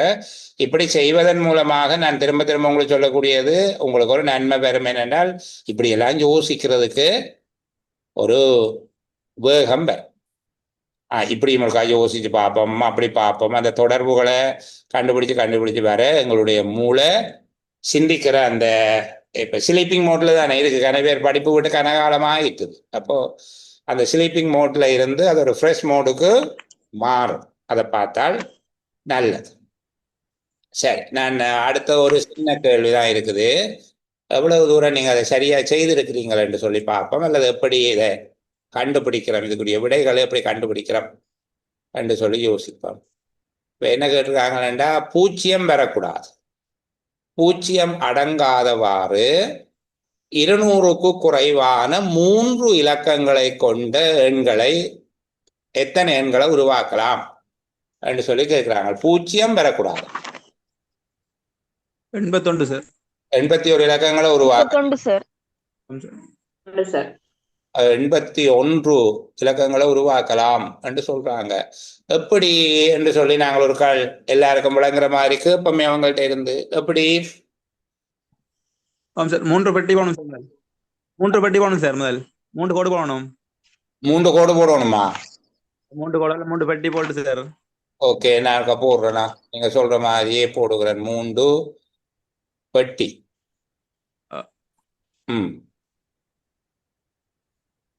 இப்படியா போட சொல்றீங்க? Okay sir. அதுல முதலாவது பெட்டிக்குள்ள ஒரு 200க்கு குறைவான்னு சொன்ன சார். 200 வராது. அப்ப 2 எழுதியலாம். அதான் 1 தான் எழுதலாம். ஒரு இலக்கம் தான் பெறும். அதுல 1 மட்டும் தான் பெறும். 1 மட்டும்தான் வரும். ஓகே, சரி. 2வது இலக்கமா 0 வராது சார். 1ல இருந்து 9 வரையான இலக்கங்கள் வரும்.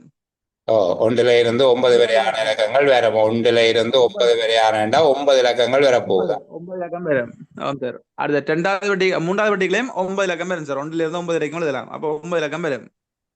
அதுலயும் 1ல இருந்து 9 வரையான இலக்கங்களை தான் எழுதலாம். அப்போ 111, 112, 113, 114 என்று போய் 119 வரைக்கும் வரும். பிறகு ஆ. 100 மூண்டையும் 121 120 வரையில அது அப்படித்தானே இப்ப மற்றாக்களை விளங்குறது கொண்டு வர பிள்ளைகள் முன்னுக்கு இருக்கிற ஒன்று மாறாது. அடுத்தது நீங்கள் 1 2 என்று சொல்லி இப்படியே 9 வரைக்கும் எழுதலாம். அப்படித்தானே சொல்றீங்க? சார். பாருங்க, இதை கொஞ்சம் பெருசா அவங்களுக்கு எழுதி காட்டுவோமே அந்த பகுதியை. Okay sir. சரியா? இந்த பகுதியை கொஞ்சம் பெருசா எழுதி காட்டு. சரி, அப்ப முதலாவது பட்டிக்குள்ள ஒன்று மட்டும்தான் வரும். முதலாவது பட்டியில ஒன்று மட்டும்தான் வரலாம். இரண்டாவது பட்டிக்கு 1 2 0 வரையலாது, 0 வரக்கூடாது. 3 4 5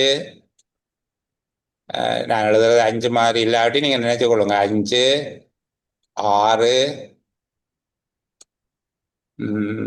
7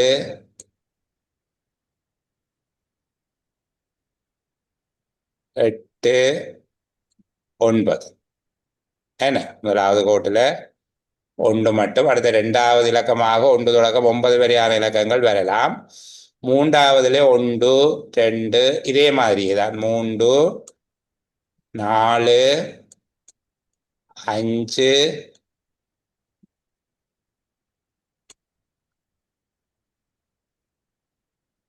6 7 8 சாரி, மவுஸ் சில நேரங்கள்ல அப்படி பிரச்சனை கொடுக்கும். மவுஸால தானே எழுதுறது. 8 9 2 இருக்கு. சரி, இப்ப எப்படி இலக்கத்தை கண்டுபிடிக்கிறேன்னு சொல்லுங்க. எனக்கு அவங்களை விளங்கக்கூடிய மாதிரி. சார் 200க்கு குறைவான்னு சொன்னீங்க சார். முதல்ல 1 போட்டுட்டேன்.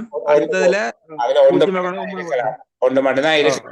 இப்ப கவனிக்க, இப்ப முதலாவதுக்கு 1, அடுத்ததுக்கு 1, அடுத்ததுக்கு 1, இப்படி ஒரு இலக்கம் எழுதலாம். பிறகு 1 திருப்பி 1 2ஆவதுல 2 என்ன, அடுத்தது 1 1 அடுத்ததுல 3, இப்படி 9 வரை மட்டும் எழுதி போட்டு பிறகு அடுத்த இலக்கத்தை 2ஆம் இலக்கத்தை 2ஆக மாத்தி திருப்பி எழுதுறது, 3ஆக மாத்தி எழுதுற. இப்படி எல்லாம் எழுதி காட்டி கொண்டிருந்தா 81 இலக்கம் எழுதி காட்டலாம். அது வேற. சரி, இதை வச்சுக்கொண்டு எப்படி கண்டுபிடிக்கிறது? அந்த 3 பெருக்கணும் சார். முதலாவது 1 இருக்கு, அடுத்த 9 இருக்கு. அதைத்தான் கேட்டேன். கவனிங்க, இப்ப எப்படி எழுதணும் என்றால் முதலாவது பட்டியல ஒரு இலக்கம் இருக்கு 1. இரண்டாவது பட்டியல எத்தனை இலக்கம் இருக்குது? 9. மூன்றாவது பட்டியல எத்தனை இலக்கம் இருக்குது? 9. இதை பெருக்கினால் 1 9 9 81 இதனுடைய பெருக்கம். சில வேளைகள்ல 0 வராமல் சரிதானே இரட்டை இலக்கங்களாக அமையும்படி எத்தனை இலக்கம் எழுதலாம் என்று கேட்பாராக இருந்தால் இதுக்கு பிள்ளைகளுக்கு விட கண்டுபிடிச்ச விதம் விளங்கிட்டு தானே. 81 சரியா? இதை பெருக்கி 81.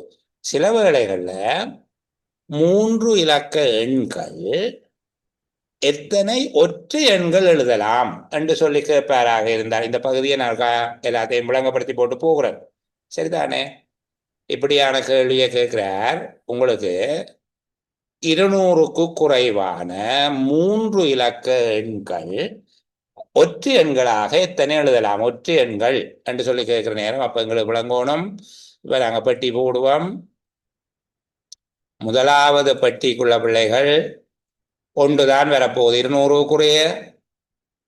இரண்டாவது பட்டியை பொறுத்தவரையில எங்களுக்கு 1லிருந்து 9 இலக்கங்கள் வரலாம். அதுல எங்களுக்கு பிரச்சனை இல்லை. 0 வரக்கூடாதுன்னு சொல்லியாச்சு. சரிதானே? 0 வரக்கூடாது என்று சொல்லி சரி 0த்தை நாங்க விடுவோம். இரட்டை எண்கள் எத்தனை எழுதலாம்? 200க்கு குறைந்த இரட்டை எண்கள் எத்தனை எழுதலாம்? 3 இலக்க இரட்டை எண்கள். அப்ப 0 வரும், 2 வரும், 4 வரும், 6 வரும், 8 வரும். சரிதானே? 0 2 4 6 8 இப்படி முடிஞ்சா தானே இரட்டை எண். ஆகவே எத்தனை இலக்கம் காணலாம்? 1 தர 9 தர 5 விளங்குதா? எத்தனை இலக்கம் எழுதலாம்? 45. 45 இலக்கங்கள் எழுதலாம். அப்படி எல்லாத்தையும் எழுதி பார்த்து கொண்டிருக்க தேவையில்லைப்பா.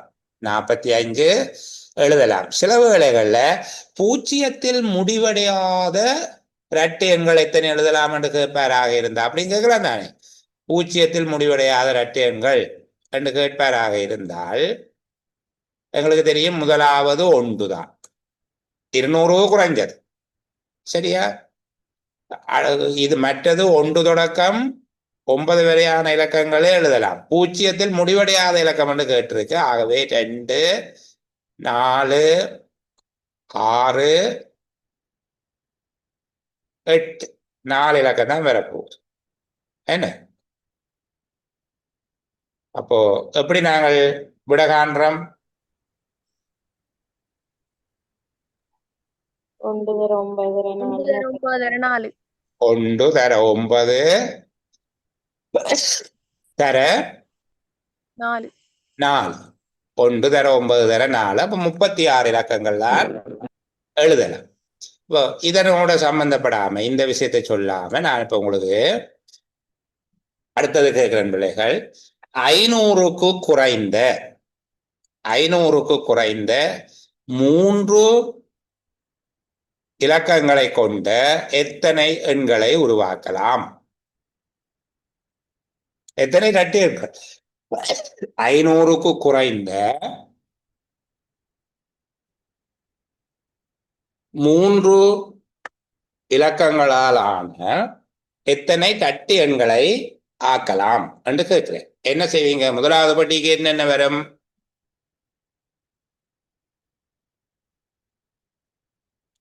500க்கு குறைந்த 3 இலக்க எண்கள் இரட்டை எண்கள் என்று சொல்லி கேட்கிறேன். சரியா?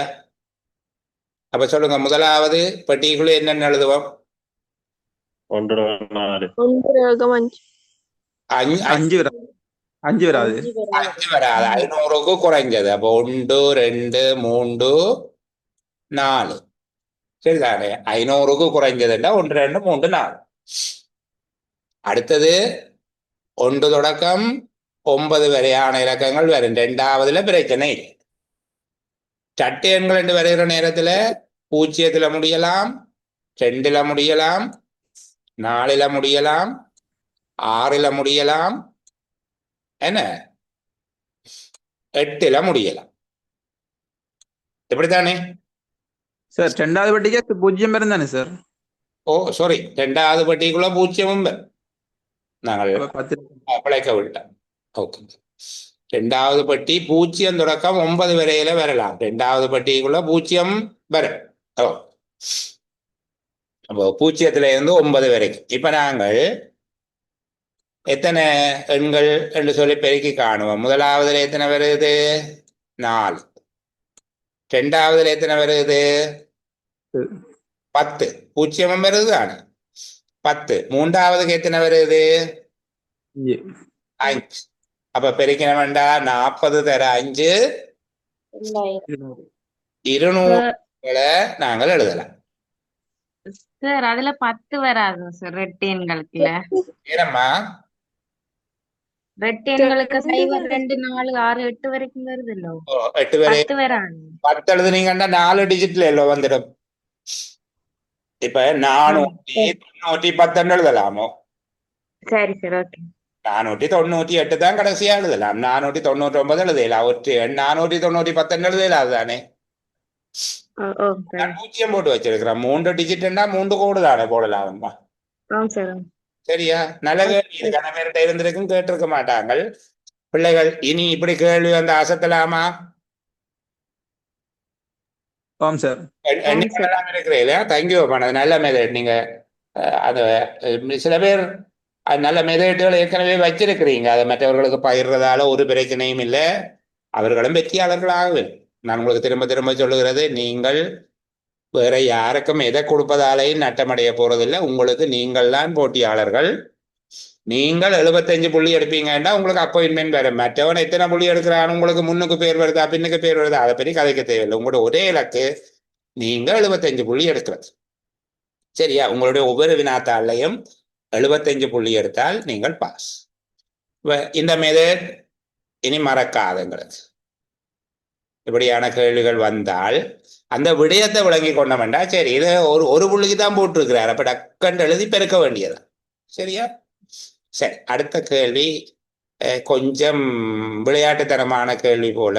அது பெரிய கடினமான கேள்வி அல்ல. ஆனால் நீங்கள் நிறைய பேர் சரியான விடைகளை கண்டுபிடிச்சிங்களான்னு தெரியல. 37 தொடக்கம் 41 வரை உள்ள வினாக்களில் இடப்பக்கத்தில் தரப்பட்டுள்ள குறியீடுகள் வலப்பக்கத்தில் உள்ள குறியீடுகளுக்கு ஒத்தவையாக இருப்பின் ஆர் எனவும், ஆர் என்ற ரைட் என, பிழையாக இருப்பின் டபிள்யூ எனவும், டபிள்யூ என்ற ரோங் கண்டதுக்கு போட்டுருக்காங்களோட எனவும் குறிப்பிடுக என்று கேட்டிருக்காங்க. அதில் சொல்லியிருக்காங்க, இடப்பக்கத்தில் தரப்பட்டிருக்கக்கூடிய குறியீடுகள் வலப்பக்கத்தில் உள்ள குறியீடுகளுக்கு ஒத்தவையாக இருப்பின். சரிதானே? நீங்க என்ன செய்ய வேணுமாம்? டபிள்யூ என்று போடட்டான், சாரி ஆர் என்று போடட்டான், ரைட் என்று போடட்டான். இல்லாவிட்டால் ரோங் என்று போடட்டான், டபிள்யூவை போடட்டான். ஆர் என்று போட்டா ரைட் சரி, டபிள்யூ என்று போட்டா பிள்ளை. சரி, இப்ப உங்களுடைய சரி பிள்ளைய ஒரு பார்ப்போம். கேள்வி தெரியுதா ஸ்கிரீன்ல? ஓம் சார். தெரியுதானே? சரி,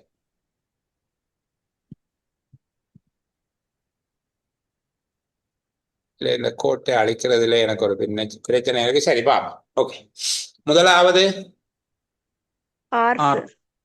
ஆரா? ஓ இல்ல,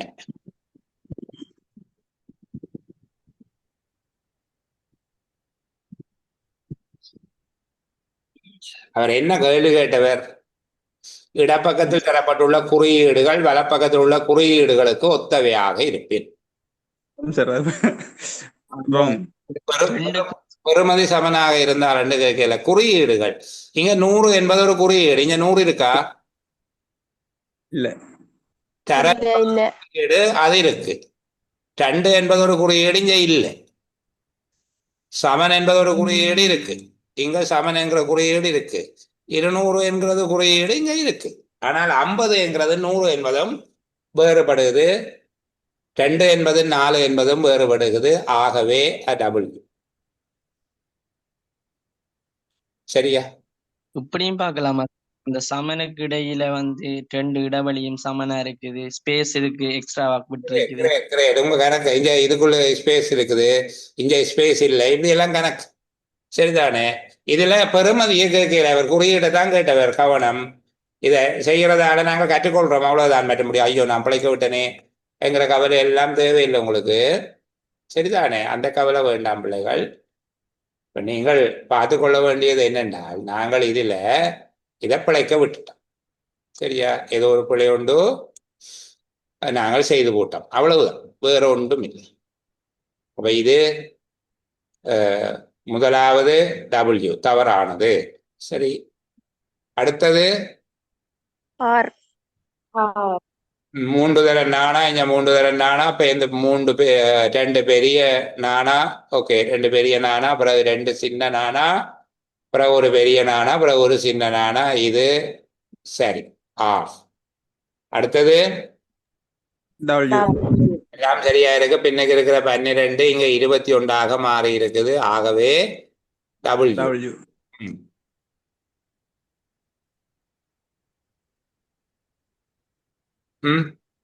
டபிள்யூ சார். அமௌண்ட் ரெண்டாவது குறியீடு மாறி இருக்குது. சரிதானே? PEREGOT அங்க PERGEOT என்று இருக்கு. ஆகவே டபிள்யூ. அடுத்தது ஒரு ஸ்பேஸ் வந்துட்டுது, இங்க ஸ்பேஸ் வரை இல்லை, டபிள்யூ. இதுதான் சரியான விட. இதை எண்ணி பார்த்து சிரமப்பட்டு அப்படி எல்லாம் சிரமப்பட தேவையில்லை, இது அவ்வளவுதான். ஆனால் இது கஷ்டமான கேள்வி போல ஒரு தோற்றம் கொடுத்திருக்கும். கன பிள்ளைகள் இது சரியான கஷ்டம் என்று செய்யாவிட்டவர்களும் உண்டு. சரிதான்? சரி, அடுத்த கேள்வி போவோம். இது ஒரு அந்த விகிதம் சம்பந்தமான சில கேள்விகள் நாங்கள் பார்க்க வேணும், அதை பிறகு பார்ப்போம் பிள்ளைகள். சரி, அடுத்ததுக்கு வாங்க. இதுல இருக்கிற கேள்வியை மட்டும் கதைப்போம், விகிதம் சம்பந்தமா பிறகு மிச்ச விஷயங்கள் நான் இன்னொரு பேப்பர்ல வச்சு சொல்லித்தார். சரி, பார்க்க போறோம். XY நகரங்களுக்கு இடையில் உள்ள தூரத்தை சைக்கிளில் செல்வதிலும் நடப்பதற்கு 2 மடங்கு நேரம் எடுக்கிறது. 2 மடங்கு நேரம் எடுக்கிறது. அரைவாசி தூரத்தை நடந்து மிகுதி தூரத்தை சைக்கிளில் செல்ல 1 மணித்தியாலம் எடுக்கிறது. XYக்கு இடையிலான இடைத்தூரம் 10 கிலோமீட்டர் ஆயின் சைக்கிளின் வேகம் என்ன, நடப்பவரின் வேகம் என்ன? இப்போ என்ன செய்யறார்? XY நகரங்களுக்கு இடையில இருக்கிற தூரத்தை சைக்கிள்ல போறதிலும் பார்க்க நடந்து போறதுக்கு 2 மடங்கு நேரம் எடுக்கும். 2 மடங்கு நேரம் எடுக்கும். என்ன இப்போ அரைவாசி தூரத்தை நடந்து மிகுதி தூரத்தை சைக்கிள்ல போகிறேன். நடந்து போனதுக்கு நேரத்துல எத்தனை பங்கு கொடுக்க வேணும்? சைக்கிள்ல போனதுக்கு எத்தனை பங்கு கொடுக்க வேணும்? அரைவாசி தூரத்தை சைக்கிள்ல போறார், அரைவாசி தூரத்தை நடந்து போறார். அப்ப அவர் மொத்தமா செலவழிச்ச நேரத்தை எத்தனை பங்காக பிரிக்க வேணும் பிள்ளை? 3/2 சார் நடந்து செல்றதுக்கு. அப்ப மொத்தமாக அவர் பயணம் செய்த நேரத்தை 3 பங்காக பிரிக்க வேணும் பிள்ளை. 3 பங்கா பிரிக்க வேணும். சைக்கிள்ல போனதுக்கு 1 பங்கு கொடுக்க வேணும். சைக்கிள்ல போனதுக்கு 1 பங்கு கொடுக்க வேணும். நடந்து போனதுக்கு 2 பங்கு. 2 பங்கு கொடுக்க வேணும். நான் சொல்லுகிறது விளங்குதா உங்களுக்கு? அரைவாசி தூரத்தை நடந்து போகிறார், அரைவாசி தூரத்தை சைக்கிள்ல போகிறார், சரிதானே? ஆனா சைக்கிள்ல போறதுல பார்க்க நடக்கிறதுக்கு 2 மடங்கு நேரம் எடுக்கும். அப்ப ஒரே அளவு தூரத்தை, இப்ப அவர் சைக்கிள்ல 10 நிமிஷத்துல போற தூரத்தை நடந்து போறதுக்கு 20 நிமிஷம் எடுக்கும். அப்ப நடக்கிறதுக்கு மொத்த நேரத்துல 2 பங்கை கொடுத்தால் சைக்கிள்ல போறதுக்கு 1 பங்கை கொடுக்க வேணும். மொத்தமாக அவர் எடுத்த நேரம் எவ்வளவு? 1 மணித்தியாலம். 1 மணித்தியாலம். நாங்கள் நிமிஷத்துல பார்ப்போம். 60 நிமிடங்கள். அப்ப சைக்கிளில் போவதற்கு அவர் செலவழித்த நேரம் எவ்வளவு? 20 நிமிஷம்.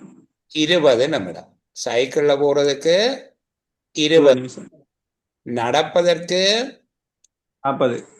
40 நிமிடம், சரிதானே? நடக்கிறதுக்கு 40. சைக்கிள்ல எவ்வளவு தூரம் போனவர்? 5 கிலோமீட்டர். 5 கிலோமீட்டர் போயிருக்கார். மொத்தம் 10 கிலோமீட்டர் தானே. அப்போ 20 நிமிஷத்துல 5 கிலோமீட்டர் என்றால் வேகம் எப்படி எழுத வேணும்? மணித்தியாலத்துக்கு தானே வேகம் எழுதுறது. என்ன 20 நிமிஷத்துல எவ்வளவு தூரம் போகிறார்? 5 கிலோமீட்டர் போகிறார். 5 கிலோமீட்டர் போறார். அப்ப மணித்தியாலத்துக்கு எத்தனை கிலோமீட்டர் போவார்?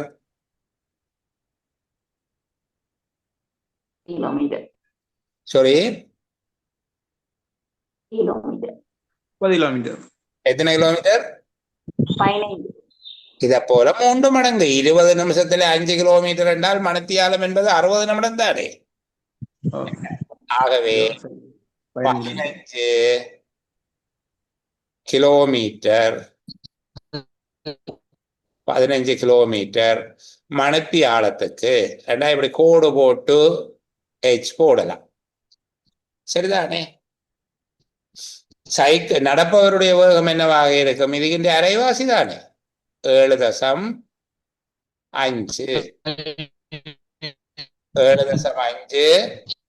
Kilometre 7.5 kilometre மணித்தியாலத்துக்கு. இந்த H சாய ஒன்றும் போடுறவ அப்படி போடாட்டலும் பரவாயில்லை, நீங்க கோடு போட்டு H போடலாம். ஏன் 40 நிமிஷத்துல அவர் 5 கிலோமீட்டர் போயிருக்கிறார் என்றால் இன்னும் 20 நிமிஷத்துல இதுன்ற அரைவாசி போவார். மொத்தம் அவர் 60 நிமிஷம் தானே வேகம் பாய்க்கல. அப்ப அதுல 2.5 என்ன மிச்சம் 20 நிமிஷத்துக்கு 2.5. அப்போ 1 மணித்தியாலத்துக்கு 7.5 கிலோமீட்டர் போவார். விளங்காதாக்களுக்காக திருப்பி சொல்லுகிறேன். இதுல சைக்கிள்ல போறதிலும் பார்க்க நடக்கிறதுக்கு 2 மடங்கு நேரம் எடுக்கும். அப்போ ஒரே அளவு தூரத்தை சைக்கிள்ல போனதை விட 2 மடங்கு நேரம் நடந்து போற போது செல்லும். அரைவாசி தூரத்தை நடந்து மிகுதி தூரம் என்றால் மிச்ச அரைவாசிய சைக்கிளில் போக 1 மணித்தியாலம் எடுத்திருக்கு. இப்ப அரைவாசி தூரத்தை சைக்கிள்ல போயிருக்கிறார், அரைவாசி தூரத்தை நடந்து போயிருக்கிறார். 2க்கும் சேர்த்து 1 மணித்தியாலம் எடுத்திருக்குது.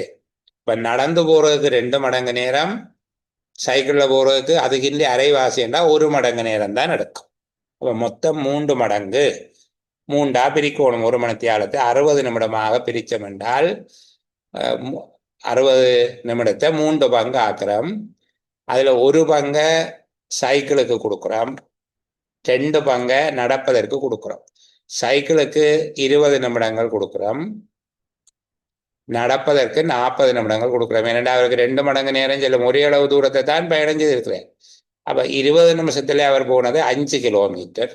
மணித்தியாலத்துக்கு பார்த்தால் அது 15 கிலோமீட்டர். மணித்தியாலத்துக்கு 15 கிலோமீட்டர். நீங்க தமிழ்லையும் எழுதலாம், மணித்தியாலத்துக்கு 15 கிலோமீட்டர் அல்லது 15 கிலோமீட்டர் மணித்தியாலத்துக்கு. 40 நிமிஷத்துல நடந்து போகைகள்ல 5 கிலோமீட்டர் போயிருக்கிறார். எங்களுக்கு 1 மணித்தியாலத்துக்கு பார்க்க வேணும். 40 நிமிஷத்துல 5 கிலோமீட்டர்ண்டா இன்னும் 20 நிமிஷம் 1 மணித்தியாலத்துக்கு சேர்க்க வேண்டியிருக்கு. அது இந்த அரைவாசி 2.5. அப்ப மொத்தமாக 7.5 கிலோமீட்டர்கள் அவர் பயணம் செய்கிறார். மணித்தியாலத்துக்கு அவருடைய பயணம் 7.5 கிலோமீட்டர் மணித்தியாலத்துக்கு. தசம் இதுல இருக்கா, 7.5 கிலோமீட்டர் மணித்தியாலத்துக்கு என்பதாக இது எடுத்துக்கொள்ள. சரியா?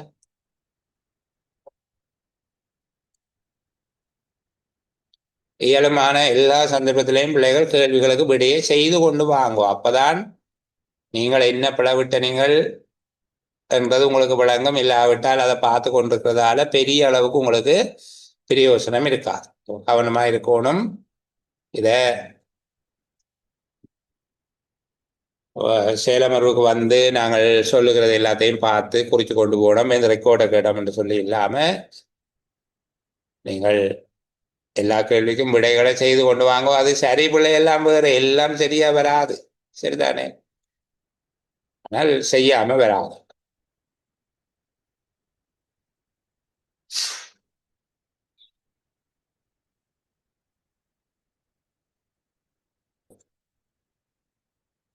சரி பிள்ளைகள், இதுல இருக்கிற இந்த கேள்விகள்ல சில மயக்கம் இருக்குது, அல்ல சில வழுக்கள் இருக்குது. ஒரு கேள்வியில தான் இப்படியான வலு இருக்குது. ஒவ்வொரு வினாவிலும் முதலில் உள்ள சொல்லானது ஓர் ரகசிய குறியீடாக மாற்றப்பட்டு அதற்கு எதிரில் தரப்பட்டுள்ளது. சரிதானே? ரகசிய குறியீடாக மாற்றப்பட்டு அதற்கு எதிரில் தரப்பட்டுள்ளது. அச்சொல் எவ்வாறு ரகசிய குறியீடாக மாற்றப்பட்டுள்ளது என்பதனை ஆராய்ந்து அறிந்து இரண்டாவது சொல்லுக்குரிய ரகசிய குறியீட்டை தரப்பட்ட உள்ள விடைகளில் இருந்து தெரிவு செய்து அதை குறித்து நிற்கும் இலக்கத்தை உரிய புள்ளிக்கோட்டில் எழுதுக. ஒவ்வொரு வினாவிலும் முதலில் உள்ள சொல் ஒரு ரகசிய குறியீடாக மாற்றி பக்கத்தில் எழுதியிருக்கிறாங்களாம். அது எப்படி ஆக்கியிருக்கிறாங்க என்று பார்த்துட்டு இரண்டாவது சொல்லுக்குரிய ரகசிய குறியீட்டை தரப்பட்டுள்ள விடைகளில் இருந்து தெரிவு செய்து அதை குறித்து நிற்கும் இலக்கத்தை உரிய புள்ளிக்கோட்டில் எழுதுக. இந்த கேள்வியை பாருங்க. முதலாவது, தரப்பட்ட சொல் என்ன? வல்லினம். வல்லினம். ரகசிய குறியீடு சரிதானே? ரகசிய குறியீடு ஒளிர்தல் என்று சொல்லி தந்திருக்கிறார். அப்ப இதுல நாங்கள்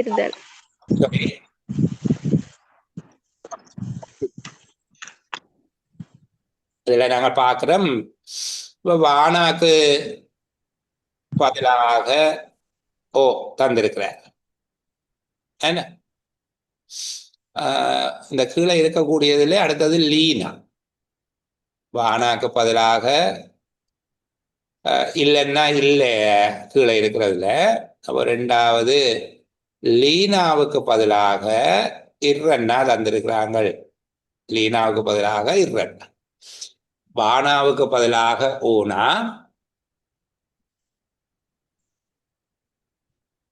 லீனாவுக்கு பதிலாக இர்ரன்னா. அப்ப இந்த வளர்ந்த என்பதுல வானாவுக்கு பதிலாக என்ன வர வேணும்? ஓனா. ஓனா. அப்ப ஓனா இருக்கிற 3 சொற்கள் இருக்கு. ஓனா இருக்கிறது 1 2 3 என்கிற 3 சொற்கள் இருக்கு. அடுத்தது 3வது எழுத்தாக இருக்கிற இர்ரன்னா, இதுல ஒரு தவறு விட்டுட்டார். என்னென்றால் இர்ரன்னா எங்க வர வேணும்? 3வது வரும்.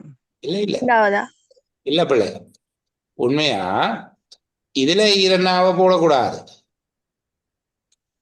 இதுல லீனாவை போட்டுட்டு, இந்த சொல்லில லீனாவை போட்டுட்டு ஈரன்னாவை கொண்டு எங்க போட்டிருக்க வேணும்? விடையில போட்டிருக்கோம். சரி, சார். விளங்குதா? விடையில தான் கொண்டு வந்து ஈரன்னாவை போட்டிருக்க வேணும்.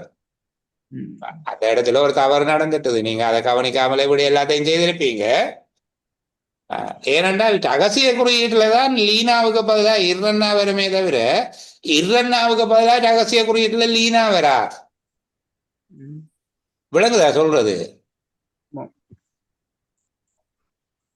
இந்த கேள்வியில ஒரு தவறு இருக்குது.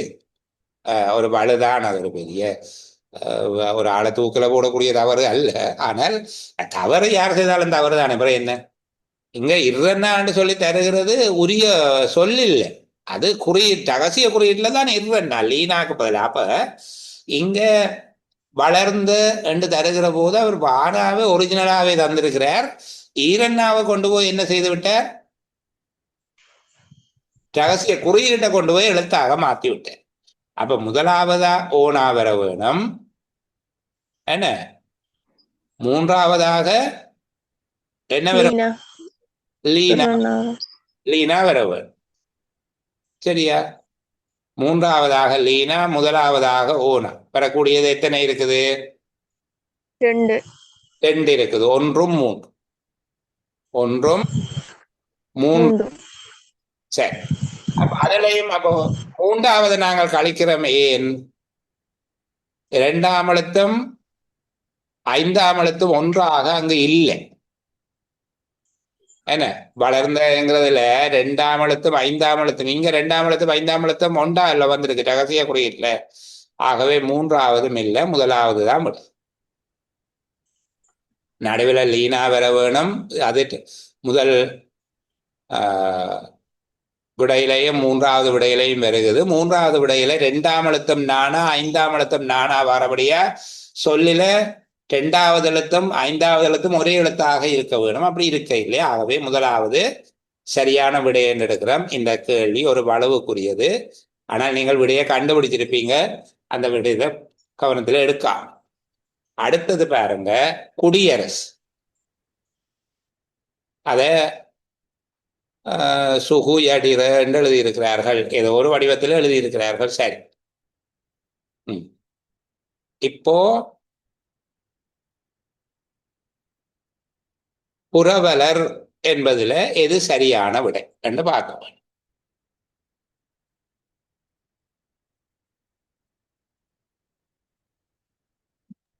3வது சார். 3வது அது மட்டும் பார்த்தால் காணும். மற்ற எல்லா மாற்றமும் செய்திருக்கிறாங்க. என்ன பிரச்சனை என்றால் பின்னுக்கு இருந்த சூ முன்னுக்கு போயிருக்குது. சரிதானே? அடுத்தது முன்னுக்கு இருந்து 2வதாக இருந்த டீனா பின்னுக்கு இருந்து 2வதாக வந்திருக்குது. ஆனால் நடுவில் இருந்த யானா மட்டும் தொடர்ந்து நடுவிலேயே இருக்கு. இப்படி சில நேரம் ஒரு ஷார்ட்கட் மெத்தட் இருக்கும். எல்லாத்தையும் நீங்கள் கால்குலேட் பண்ண தேவையில்லாமல் இருக்கும். சரியா? நடுவில்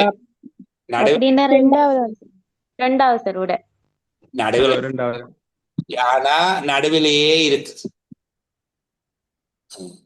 என்ன பாருங்க, அங்க குடியரசு என்பதுல இறுதியாக இருந்த எழுத்து முன்னுக்கு போயிருக்குது. சரி, அப்படி 2 விட தான் இருக்கு. 1 2 1 2.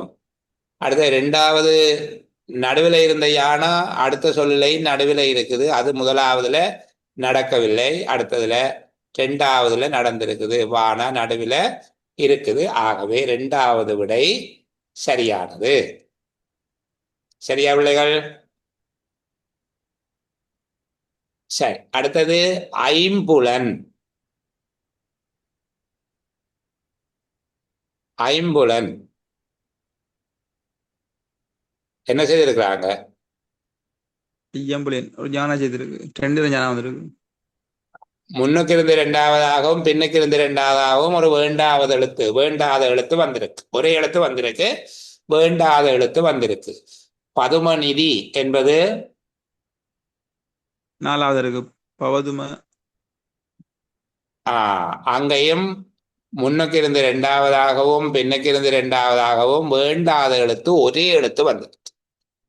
இங்கேயும் பின்னுக்கு இருந்து 2வது, முன்னுக்கு இருந்து 2வது, அங்கேயும் பின்னுக்கு இருந்து 2வது, முன்னுக்கு இருந்து 2வது பதுமநிதி என்று சொல்லி வந்திருக்கு. இன்னும் ஒரு கேள்வி இருக்குது மற்ற பக்கத்துல, அது நான் உங்களுக்கு அதை காட்டு பார்ப்போம்.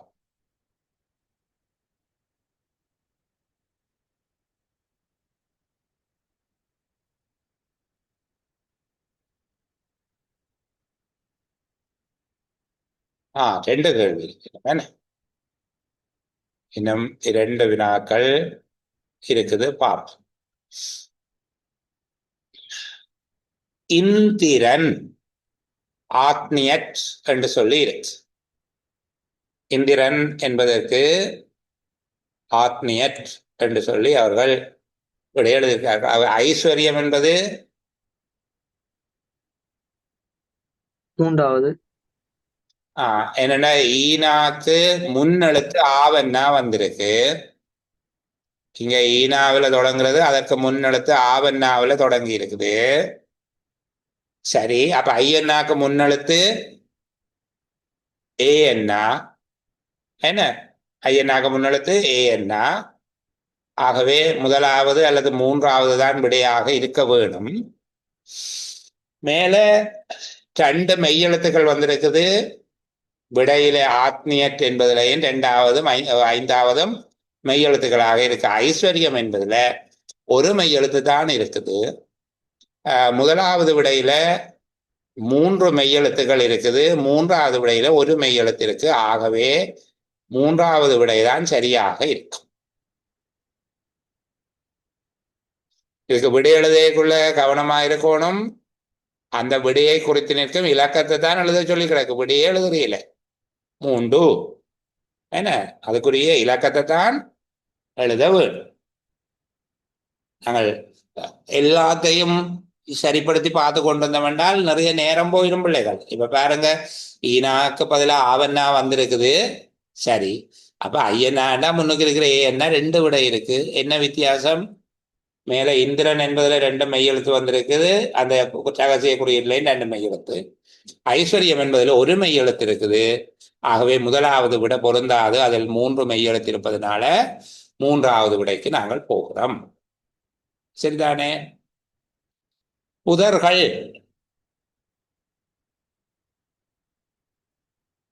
என்பது முதல் என்று எழுதப்பட்டிருக்கு. ஆகவே கலாச்சாரம் என்பது 3வது விடை. 3வது விடை. புதர்கள் என்பதுல காணாவை மட்டும்தான் நாங்கள் கண்டுபிடிக்கலாம். இதுல வேற ஒரு எழுத்தும் இல்லை. காணா ஞானாவில் தொடங்க வேணும். காணா என்பது ஞானா. அப்போ இங்க 1 2 3 எல்லாமே ஞானாவில் தொடங்குது. போங்க, அதை கண்டுபிடிக்கலாம். அப்ப என்னென்ன கண்டுபிடிக்கிறது? 2 மெய்யெழுத்து வருது சார். கலாச்சாரம் 2 மெய்யெழுத்து வருது. 3வதுலயும் வந்து 2 மெய்யெழுத்து வருது. சரி, மற்ற எல்லாத்துலயும் ஒரு மெய்யெழுத்து இருக்குது.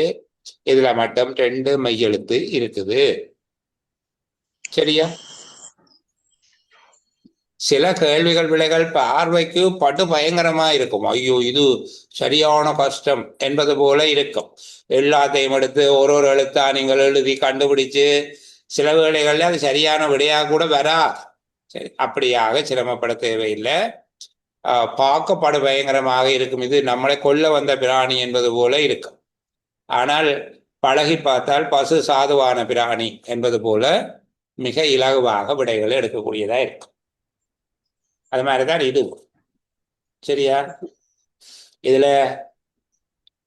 இருக்கிற விடயங்களை வச்சு கொண்டு நாங்க பார்த்தோம்னால் கீழ்வரும் வினாக்கள் பின்வரும் வரிப்படத்தை அடிப்படையாக கொண்டவை.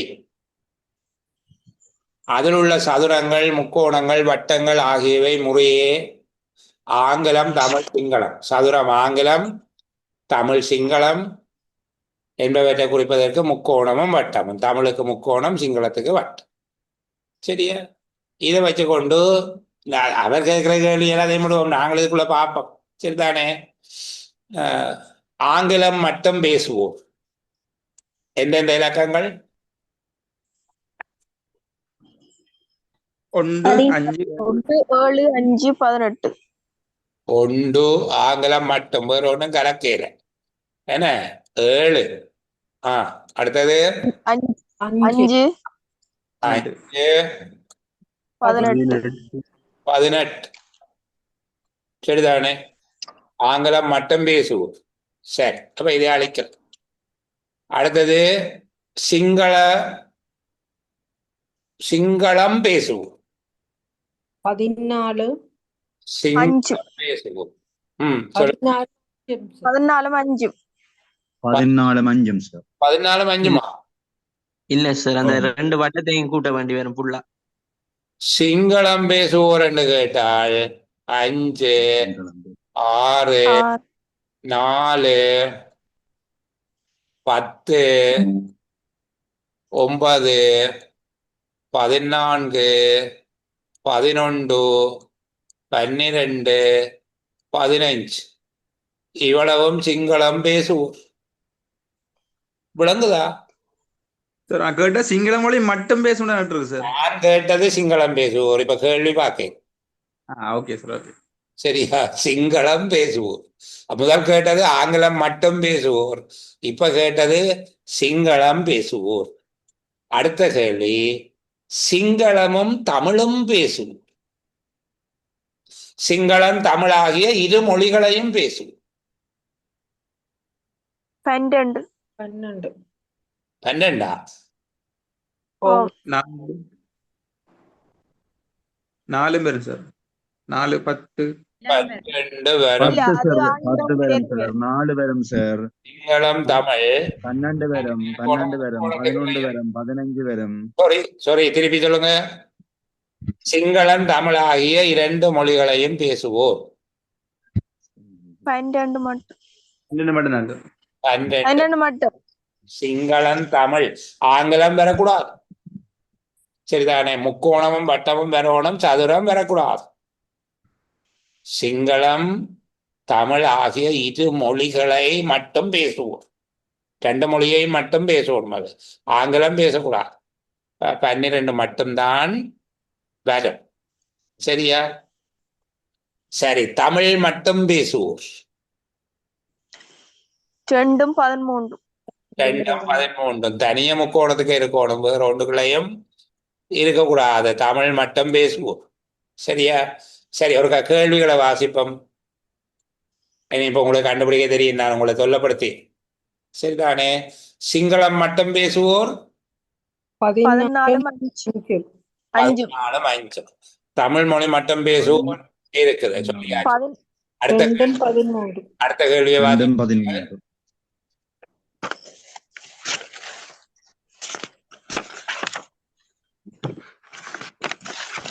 அடுத்த கேள்வி. வரிப்படத்திலே தமிழ் சிங்களம் ஆகிய மொழிகளை மட்டும் பேசும் மக்கள் வாழ்கின்ற இடங்களை குறித்து நிற்கிறது. தமிழ் சிங்களம் ஆகிய மொழிகளை மட்டும் பேசுவோம். தமிழ் சிங்களம் ஆகிய மொழிகளை மட்டும் பேசுகின்ற மக்கள்.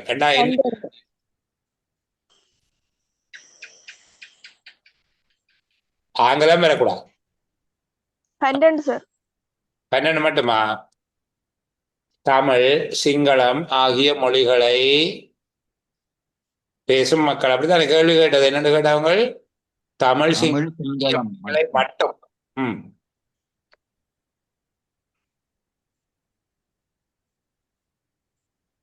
இது 12 மட்டும்.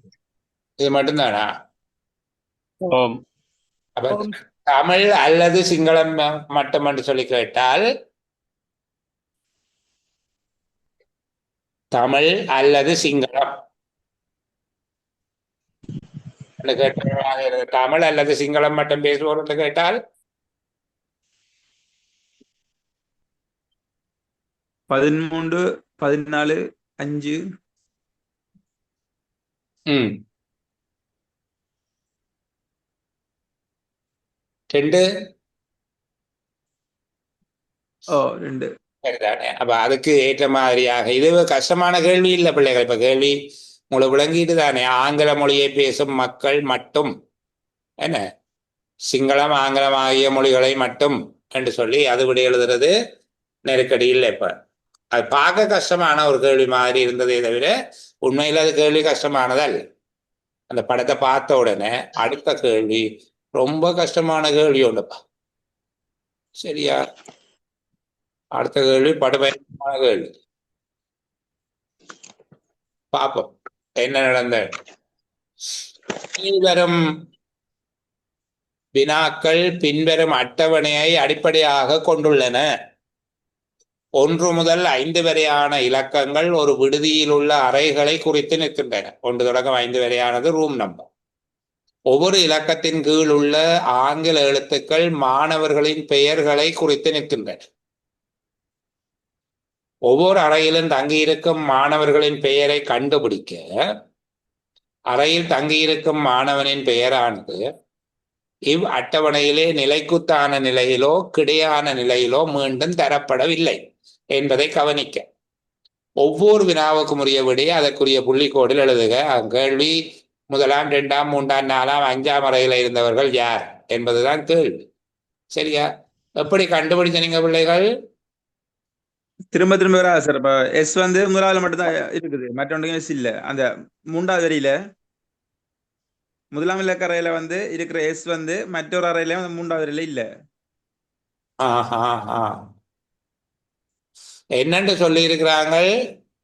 நிலைக்குத்தான நிலையிலோ கிடையான நிலையிலோ மீண்டும் தரப்படவில்லை. அந்த அறையில தங்கி இருக்கிற மாணவனுடைய பெயரை கண்டுபிடிக்கிறதுக்கு அறையில் தங்கியிருக்கும் மாணவரின் பெயர் இந்த அட்டவணையில நிலைக்குத்தாகவோ கிடையாகவோ மீண்டும் தரப்படவில்லை. இதுதான் தகவல். அப்ப 1வது அறையில யார் இருக்க முடியாது?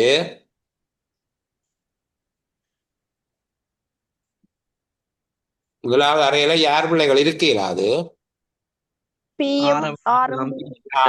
கவனிங்க. 6 இருக்க இயலாது, 2 தரம் தந்திருக்குது. பி இருக்க இயலாது, 2 தரம் தந்திருக்குது. சரிதானே? இருக்க இயலாது, கிடையாக 2 தரம் தரப்பட்டிருக்கு. டி இருக்க இயலாது என்ன ஏன் இங்கேயும் தந்திருக்கு டி. அப்போ இப்படியே தந்திருந்தா இங்கேயும் டியே வெட்டலாம். டி கிடையாக தரப்படவில்லை. அப்ப 2 தரம் தந்திருக்கிறபடியால 3ஆம் நம்பர்லையும் டி இருக்க மாட்டார், 1ஆம் நம்பர்லையும் இருக்க மாட்டார். இப்ப எங்களுக்கு 1வது அறையில எஸ் தான் இருக்கிற. இதை கண்டுபிடிச்ச உடனே நாங்க என்ன செய்ய வேண்டும் என்றால் எஸ் இருக்கிற இடமெல்லாம் வெட்டி, எஸ் இருக்கிற இடத்தை வெட்டாவிட்டால் உங்களுக்கு சிக்கலா போகும், கொஞ்சம் நெருக்கடி கொடுக்கும். அப்ப எஸ்ஸுக்கு 1வது ஒதுக்கியாச்சு. 2வது அறையில எல் இருக்க இயலாது.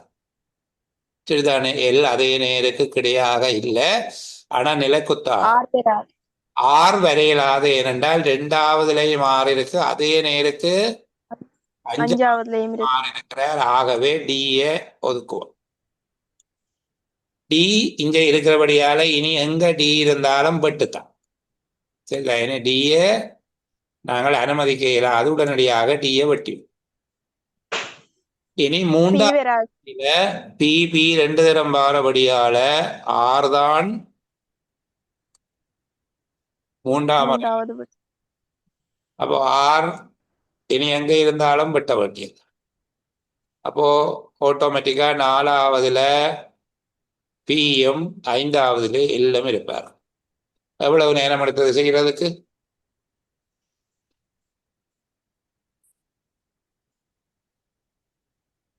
முதலாம் இலக்க அறையில எஸ், ரெண்டாவதுல டி, மூன்றாவதுல ஆர், நாலாவதுல பி, ஐந்தாவதுல எல் இருக்கிறார். சரியா?